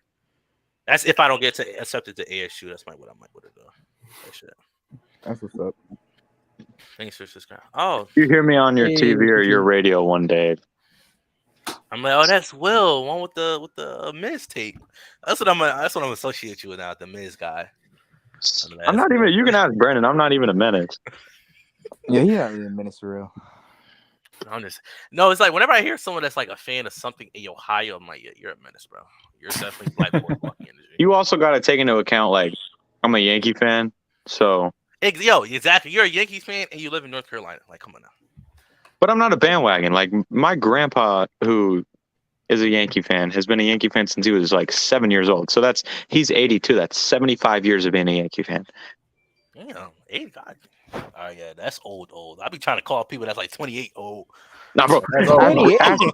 Ask Brandon, and he will tell you that my grandpa is like, I don't know how old y'all's parents are, mid 50s, 60s, maybe. Yeah, but he's probably a little younger looking than most, or not most, but some 60-year-olds and almost all 70-year-olds. Like he's an anomaly, really. Yeah, he's pretty old. Mr. Marvin, he's an OG. Damn. And I be calling fucking Tommy old. God damn. I think I'm older than Tommy. You call him old. Yeah. You grew up like in the El Chapo days. Yeah, I know. I know. Y'all not gonna lie, y'all hats. Not gonna lie, all the hats y'all be having. Wait, huh? Y'all be seeing me wearing those Atlanta Brave hats. I had a stroke reading that. Yeah, me too. It was mad confusing what Theo Sean say. Hey, but that's South Carolina. I think he's saying out of all the hats I have, y'all see me wear the Atlanta Braves hat. Is that what you saying, Theo? Yes. See, you might need to retype that. I ain't gonna lie. Yeah, bro. Speak English this time, bro. Oh no. I damn near had a stroke reading that. No, I ain't gonna lie. That's how I type too. Like I be typing like mad confusing too. I see what's here coming out. You have to fix that shit. But I don't know. Like I'll be texting someone and they'll say some mad confusing statement and I'll be like, "What'd you say?" And then they type the same thing. I'm like, I clearly didn't understand the first time you said it. Why'd you type it again? I ain't gonna lie. Well, that's definitely me. I ain't gonna lie. I have a tendency of doing that. Nah, he does that a lot. Yo, cause I be typing, I be seeing what I be typing on my phone, and it's not. I don't be typing every single thing. I be missing a lot, and it be like mad confusing. But I still understand it myself. Most people won't though. Most people won't. I just don't like. It's just funny because they'll say something confusing, and then I'll be like, "What does that even mean?" And then they say the same thing. I think you'll get it the second time. Okay, hold up. Y'all calling me a first grader? Not gonna lie, all the hats y'all be seeing me wearing these Atlanta Braves hats. Yo, T.O. You might need to read that in your head. Like that's mad. Read it again, bro. Yeah, that's mad confusing, gang. I ain't gonna lie to you. Like that's some first grade grammar. Wow. I know my grandma's a Braves fan though. T.O. I don't know too much about it. I ain't gonna lie. I just root for the Phillies because they represent my city. I don't know nothing about baseball. Sports, but first grade. Brandon, you impressed me yesterday at the game when you said something about coach and him not being able to coach offense. Yeah. The way you worded that impressed the hell out of me. Yeah. Brandon, one of those. Okay. Hilarious. Yeah. So look, I'm a theater kid, right? So I never really understood anything about sports, and so I decided to become the team manager this year for the football team, and it taught me a lot. So So Oh like, yeah. can you tell me, Steven wearing off? Y'all, what? Nah, you're right. My bad, Tio. My Steven bad. wearing off on y'all, bruh. What you? Yeah, how, bro? What I do? What the hell did I do? What the? yeah. Yo, I even all right, Tio. I didn't even do nothing. I've been chilling this whole stream. Yo, Will, next time we get on, we gotta make sure Tio's on. Oh God. Oh, yeah, I want to Tio, talk to man. him because I feel Yeah. like Tio's cool. Tio's I don't know. Yo, wait, Brandon. You say you're the football manager, right? Can you tell me what a nickel defense is? I cannot. Okay. I can't even tell you either. I just know what a nickel defense is. That's the only reason why I asked. I Okay. can't tell you. No, Tio, chill out, bro. Don't do me like that. John might wear off on one of y'all though. What time you at, yo? No, I will refuse. It's to be 9 worn over. off It's right now. 9, so it's 10 on the East Coast. About to be That's 10. what Tommy. Oh, where's Tommy? Bro, last time he told us he was still stuck at work. That's damn. See, He was yeah, supposed to rest be of off spot, at rest of 5, spot. right? Yeah, he's supposed to get him. Yeah, rest of spot though. See, T-Mobile can never keep them employees over like that though. Bro, what T-Mobile he texted us at like early at like 8 or 9. He said he was already at work, bro. Damn, 12 hours. Kind of crazy. I'm 12 about hours to see. shift is crazy. Tommy, where you at? Shit. What else wrestling related have we not talked about? Been kind of weak though this week. I ain't gonna lie. It's just been a slow November. week. Yeah, I ain't gonna lie. November kind of been.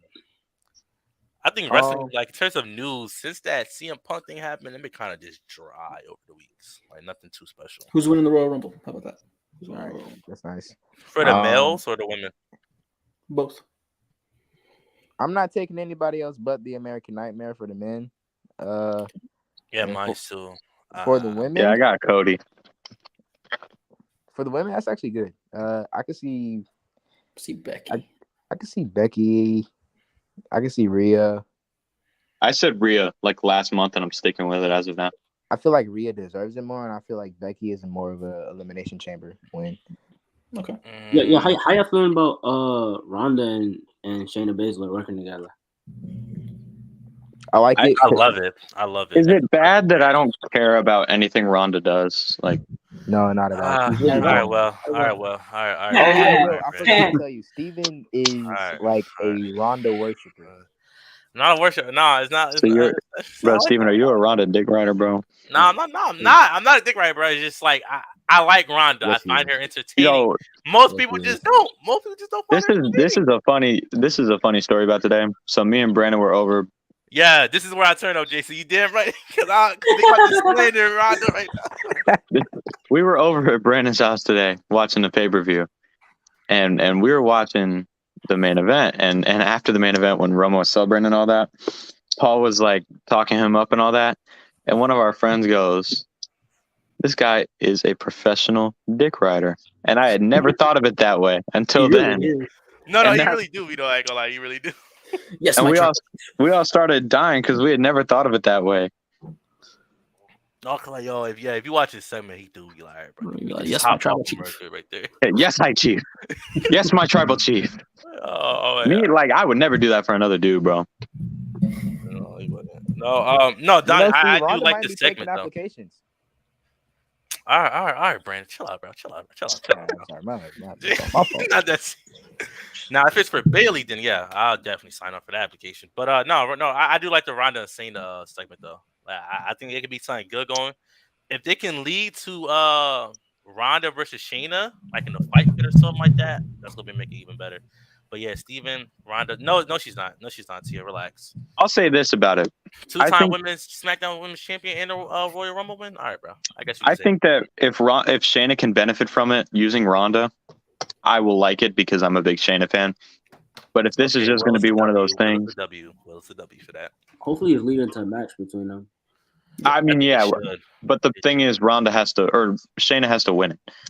Yeah, at the end of the day, okay. I think leaving. Yes, that could be the perfect retire if she's going to leave. And Shayna's like one of the few people that's like credible to actually beat Ronda. in terms of believability, because Shayna worked in MMA also. The answer is none, Tio. The answer is none. Ain't gonna Some nigga lie. ratchet. I ain't here for that Ronda slander. Y'all make No, Yeah, yeah, go to you. No. First of all, she's had a couple good matches. Like, y'all be A couple trying to good make it seem matches like this year, or like over the span of her entire WWE run. this year, y'all be trying to make it seem Ronda just can't do shit. Like, She had did y'all a match forget with Charlotte. 2018 Ronda? Like, did y'all forget about that? Like, No, I didn't forget. I won't give it to her. Her Right. WrestleMania debut was one of the greatest debuts I've ever seen. It was good, but I don't know. It's like I don't know what happened to her, bro. I don't know. I go. I have a couple conspiracy theories. Like a theories. I think maybe The baby. maybe the pregnancy. Yeah, that's probably what I was thinking. Maybe the pregnancy. But I But at the mean, same like time, Becky like had a Becky, baby and yeah. she came back. Yeah. I was just about to say, doing yeah. great. Blaming it on the baby is crazy. No, we're not. It I'm could not be. blaming it on the It baby. could I be. know, I'm Like, messing with you. That's okay. it could be like the reason. I don't know. She just doesn't like. I'll admit she doesn't look like her old. Nah. Here's what I think happened. But it was a different turnaround time though. Then Ronda said like right after she had her baby, she was already talking about coming back. But with Becky, she had a baby and she was like still out working out, doing all this extra Still stuff. had time to train. So Yeah. They just kind of That called could be Ronda the up and was case. like, "Yo, can you show up tomorrow?" And she showed up and just Yeah. came in there. Y'all seen Rhonda's baby's name? No. Look that up for me. I can't even tell you what it is because it's so dumb. Damn. Or so long. Hey, don't let Ronda hear you. Just go put your ass in the armbar, man. Don't let you hear it. Yeah. Oh my god. I'm good. Yeah, I'm still, hey Steve, Donnie, I'm Yeah. still waiting on those good Ronda matches that y'all saw this year that I didn't see. I would say the I Quit match with the with Charlotte was solid. I'm not. Solid is not quit watching solid. that. Does not equal good. Okay, I guess I'll say it was a good match. And for me, it was a good match. Like I don't know about everybody else. I think that was a good match by Ronda. Bro, how open challenges she had when after she won her first SmackDown Women's Championship. That shit was pretty cool too. Yeah, with Raquel and I think Shotzi was part of that also. I'm not gonna lie, I liked I didn't like the result, but I did like Liv and Ronda. Like I'm not saying Ronda had 5-star classics all year, but to sit here and say that she didn't have a single good match is kind of crazy. That's what I'm like.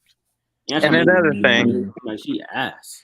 Another thing that I'm not gonna like, I won't bash anybody's standards really, but like some people's standards might be different than others. So maybe. Man, what's crazy is Zay just says Steven likes bad wrestling because he likes Ronda. Bro, yeah, no. But what even is Ronda's wrestling style? Like what? Like she did do jiu-jitsu, so I mean, I don't know if that's a wrestling style or not. So 2 matches out of the whole year, bro. Tio got a crush on Ronda, bro. Exactly, bro. He mentioned Ronda in his review, bro. He mentioned Ronda in his review, and Ronda didn't even do nothing, bro. I have a question for you. Like, god damn, like, woman breathe for 1 second, like, shit.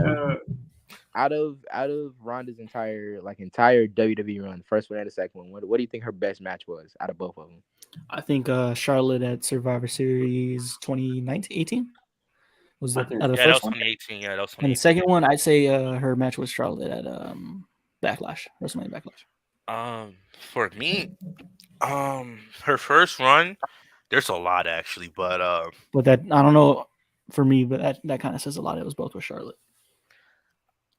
I think the first one for me would probably be Ronda versus This might surprise people, but Ronda versus Nia Jax at Money in the Bank was probably one of my favorites during her first one. And the second one would probably have to be Charlotte. Her versus Charlotte. Ronda versus Banks at the Royal Rumble 2019 was good too. Yeah, that's mine. I was gonna say Ronda. I low-key forgot they had a match. I ain't gonna lie. Because it was a mid-card match on the Rumble. Like I don't remember people caring about it as much. I was like kind of like also during the time when Sasha was like going through it mentally. Wasn't that like right before she threatened to quit or whatever? Yeah. Well, I think that was before they won the tag titles. Her and Bayley the first time. Yeah, because she was still there for Mania season. Yeah. Oh yeah, After yeah. I Mania. think she was mad because I think Ronda was getting like paid more than her, some shit like that, which is like understandable. Like Ronda's a I household just don't. name. I don't really listen. She to, like, kind of the had a people CM Punk we don't know. situation where she wasn't being valued to her fullest potential. No. What do we think of like who do we think is the best women's wrestler in the world, just based on talent? Charlotte, and it's Come not on, even close. or right now. I think right the now. answer is the same for Oh, right now? right now. Never mind. Yeah. Charlotte's not wrestling right now. Right now, I ain't gonna lie. Bianca. Yeah, Bianca. I was gonna say Bianca or I was gonna. Is it fair to say Saraya. Sasha? No. I would right now, not right now. Not right She's now. Not on right TV. now. You go for 6 months. Okay, we're talking like body of work, current day, active, like Right on November 5th, 2022. Yeah. Okay, Bianca. Bianca, yeah. Yo, I wanna say Bianca, but yo, Steven, what you thought about that PWI list for the woman? I seen you talk about that shit. What you thought about that? I ain't gonna lie. Like I haven't it even was, seen it. Oh, never mind. Yeah, I did. it was way, okay. way more accurate than the men's. I'll say. Yeah, I'll say that. It definitely was a couple of things that could be changed, like Mandy Rose being all the way down at like 21. Like it's kind of crazy. Thunder Rose over Becky is a crime. That is true. That That is true. That's just No. Wow, Look, bro. Tia, I even tell you this. I said to you, Donnie, I felt like Becky should have been number one by PWI criteria. I felt like Becky should have been number having one. Becky number one, I wouldn't be upset at that. What is their criteria? I don't look at the PWI list because I don't believe that women or men should be ranked in a 500 tier list by someone's specific standard. So someone explain to me the criteria.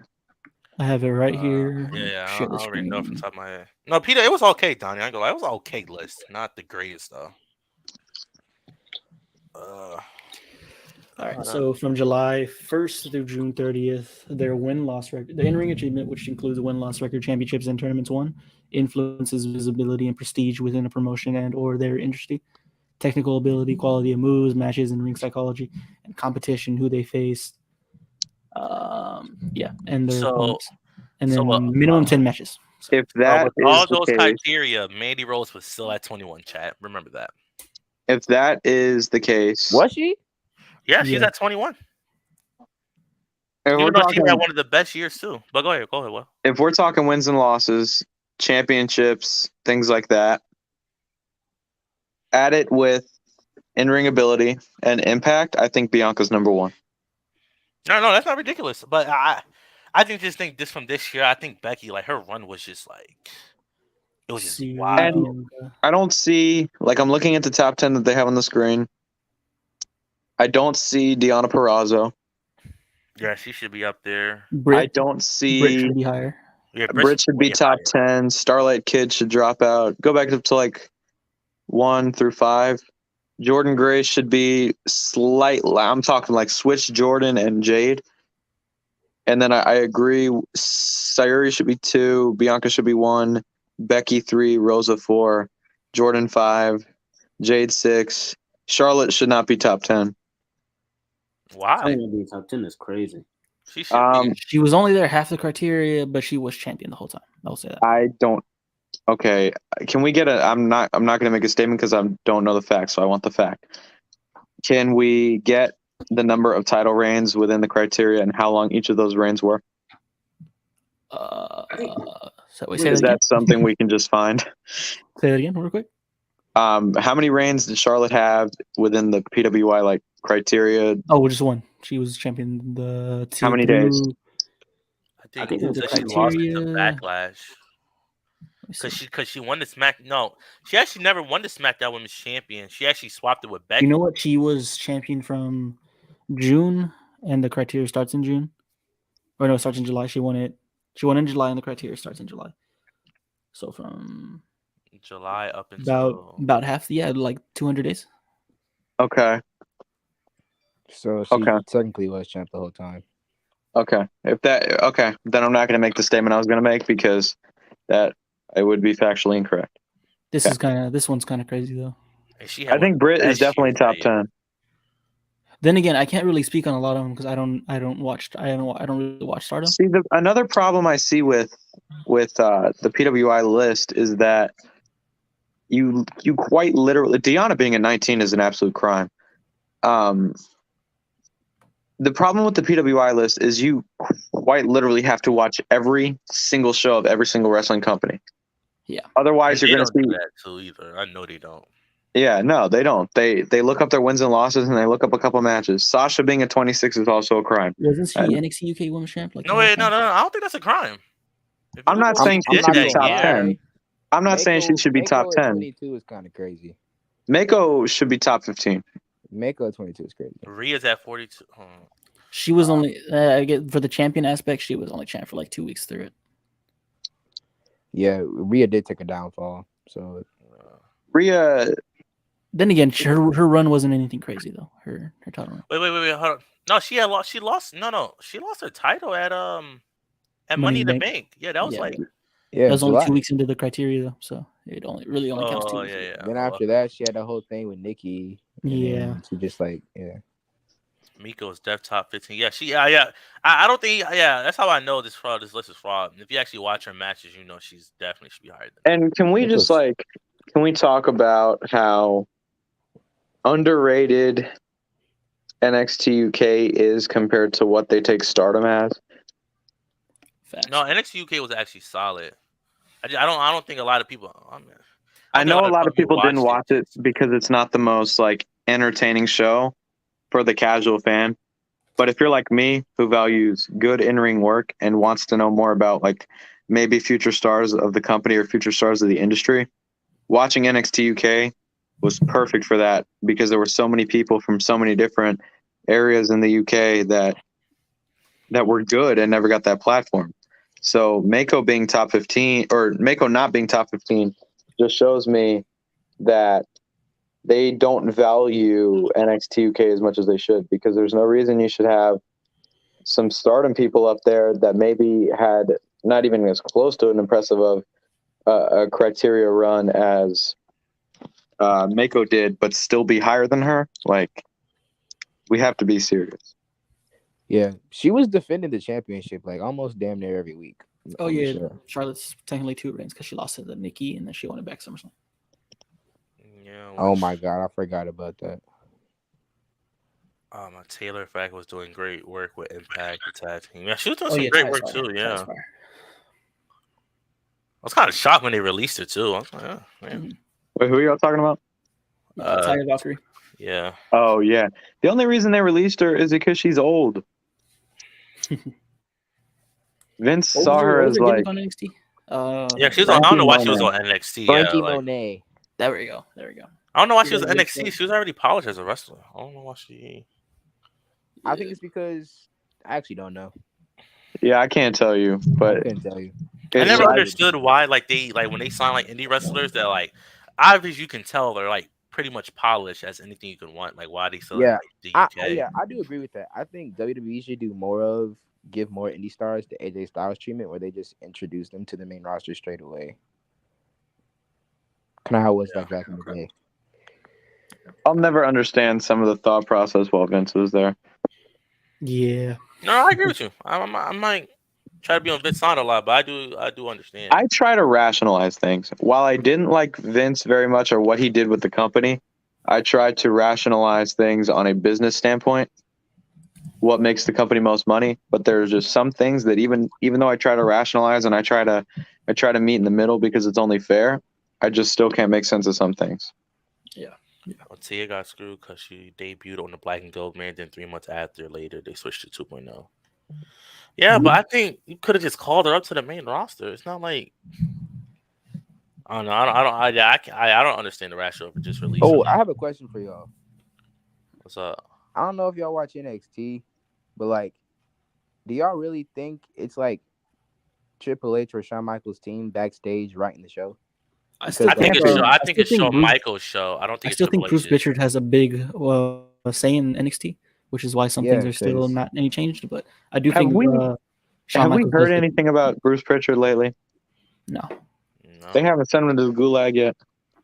I think he'd be producing some of the matches too. Yeah, he does that a lot now. I just don't understand. I think it's Shawn Michaels' show. I don't think Triple H. He might have some say, but I don't think Triple H is the one like booking the show per se. No, I have a hard time believing it's Shawn that's actually running it. I think they can tell me all they want that Shawn Michaels is over NXT. That may be true, but there's no way he's writing that show. So who do you think? I think it's Bruce. Yeah. I feel like I mean, with some Shawn, of the you would see a drastic change in what happened. I haven't seen that yet. Ain't gonna lie, whoever was writing 2.0, they need to keep writing that shit. 2.0 was fire. No, 2.0 was fire too. I agree with you. I was like 2.0 like kept me hooked. Like every Tuesday, I was looking for it. That shit, Loki should never change that shit. Oh, Shawn. Yeah, because like the new color now is I don't really like the new colors. Like I want them just I go don't back think with it's the black anything and crazy gold. because the show hasn't changed too much. Yeah, Shawn don't. Yeah, I don't think he books the whole thing. I think Bruce probably is involved in some capacity. If anything, Sean's over like the main. I think maybe he's just producing the matches then, Shawn. Maybe Maybe that's like that. I Bruce see. is holding some of title the and Shawn's doing the match decisions. structure. You know. I see No, the Shawn some- Michaels influence in individuals. I don't see it on the show. There we go. No, because some of the decisions, like I don't know if you remember with Solo Sikoa, he won the North American was questionable. title and then just lost. I had to relinquish it though. I didn't understand the point of that. Yeah, so that I ain't gonna lie, that is like kind of a Vince move right there. I ain't gonna lie. It's a Pritchard move. And people disagree that it's more Vince than Bruce, but I think it's more Bruce than Vince because while Vince gives the okay, who was it that wrote the show every week? We can blame Vince for like. I think it was Bruce. I think it was Bruce. Yeah, like you can get on Vince, and I agree for approving the show and not stepping in to make it better because that was his job. But when you look at the show every week, who wrote it? It was Bruce. I mean, but I ain't gonna lie though. Will. What he was doing with NXT 2.0 though, in his peak, I ain't gonna lie, shit was fire. I ain't gonna lie. At the beginning of NXT 2.0? I think I think it started to fall off. Like I think it started to fall off like maybe in the middle of the summer. I started the show started to get worse. But when it first became 2.0, that shit was kind of fire. I ain't gonna lie. Yeah, and I'll tell you why. Because there were new people that we had a chance to sink our teeth into, and for the most part, we liked them. And it like new faces in new places just excite people, and they excited me. But once you get used to those new people, and you kind of start to see the luster wear off, it's a little easier to be more honest about them because nobody wanted to be honest about Braun or Mello when they did something that we didn't agree with because they're new and most everything they've done so far has been good, but there comes a point where it just becomes the luster kind of wears off and you're looking at things at face value. I'm not gonna lie, Loki might disagree with that shit. 2.0, even when it did like wear off or whatever, it still was a pretty entertaining show. Yeah, like some of the matches they were putting on, I give it that. And there's so many Mello, Braun, the Creed Bros, all them people in there, and the women too, bruh.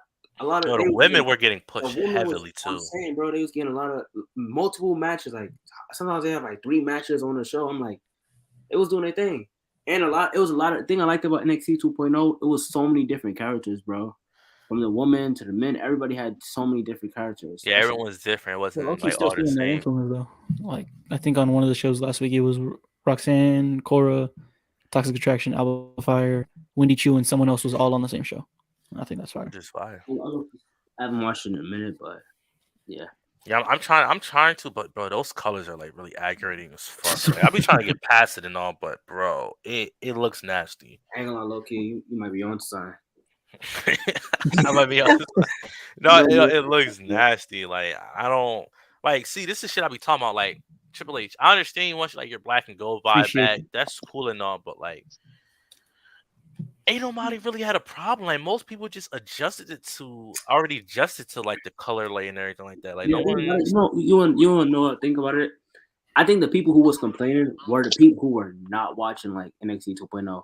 They had casual. Like they have this idea of what 2.0 is. They never actually took time to actually watch it. So they just saying random shit. They don't even, you know what I'm saying? Mm-hmm, and I see what you're saying. No, see, those fans be really killing a lot of shit. But I hate fans like that. Should be weird. I don't think it's changed. I still play 2.0. 2.0 was fucking dope. No. Like sometimes the color can give like a little like bad vibe to it. I ain't gonna lie, JC. Clemson's getting their ass kicked. For real? Oh, you love to see it, man. You love to see it, man. You love to see it. LSU was up. So their ass was ranked number 4. Like that was hilarious. But I feel like I think they was trolling me that day. WrestleMania, I think they was trolling. I don't think that's the real list. But yeah, I think at 2 hours, that's a good stopping point. 2 hours. Don't want this to go too long. But anything else y'all want to talk about before we head out of here? How do y'all feel about the current state of AEW right now? Brandon, don't get me started, bro. Don't get me started, bro. They're doing okay. I will say, at least I was gonna say the locker room. Baby steps. I'll say that. I never thought I'd hear these words come out of my mouth, but Dynamite this week was absolute trash. I didn't get to watch it, so I can't speak. I didn't even watch it, to be honest.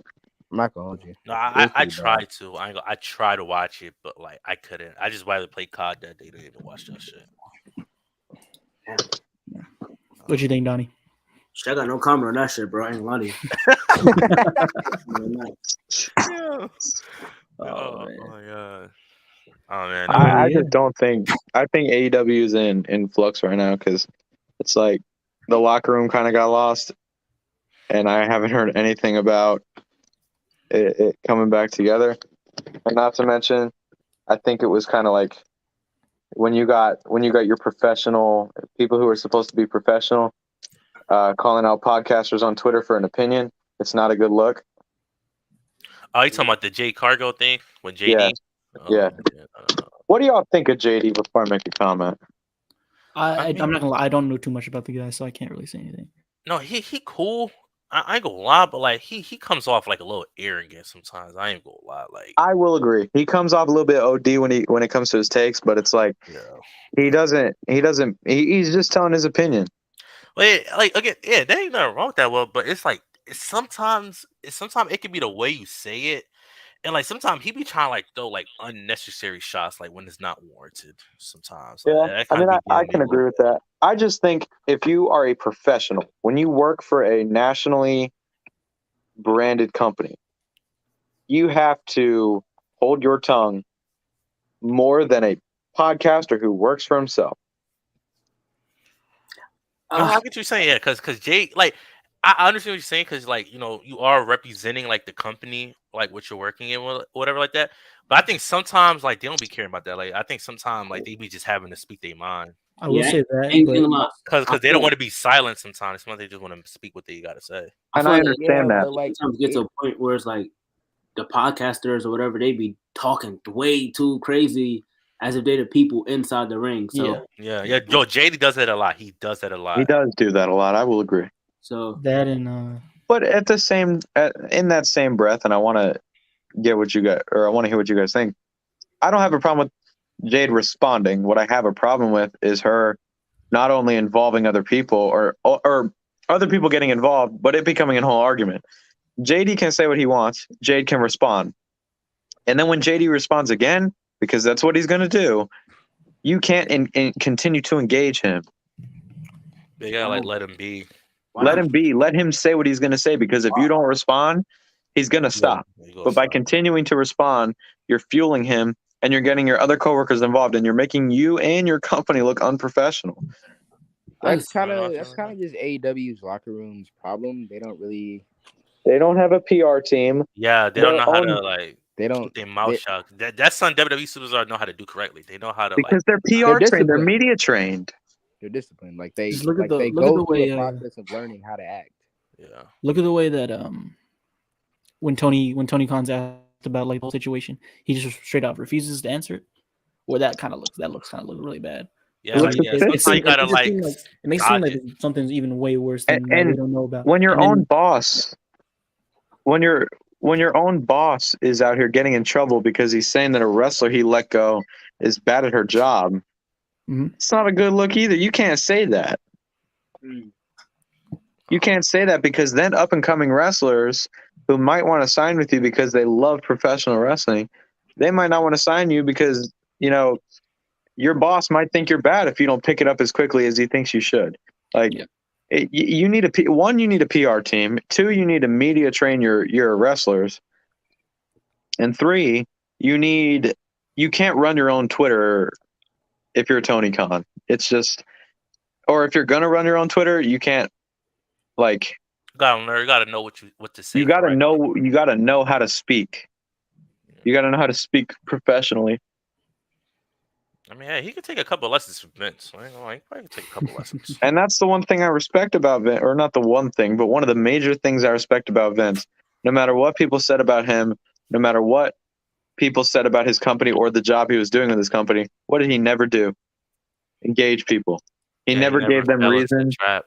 He He wouldn't never- have. He wouldn't have he let never Punk fell do into all it. that stuff at the media scrum. Yeah. He never threw himself into the line of fire with the media. But yeah. But before we get out of here, I want everybody to plug their stuff. Steven, if you want to kick it off, or Donnie, since Steven's not here, go ahead. Donnie.Blaze on everything, TikTok, Instagram. If you want to follow subscribe to my YouTube, it's Donnie Blaze. That's it. That's pretty much it. Sir. Steven, if you want to go ahead and plug your stuff before we get out of here. Oh yeah, my bad. My computer died, but I could follow me everywhere. On every social media at Steven Sports Studio. Especially my YouTube. You know what I'm saying? Y'all can go check out my documentary. My boy Tio and Donnie was on there too. So and Zay. So y'all can go check that out. You know what I'm saying? But yeah, I can just follow me everywhere at Steven Sports, man. It was a fire ass podcast, man. Yeah, this was fun. Brandon? Yeah. Brando the actor on everything, especially on TikTok. I plan to start, posting more acting things, trying to get, myself out there.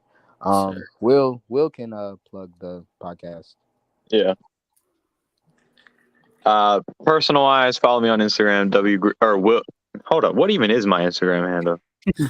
Okay. All right.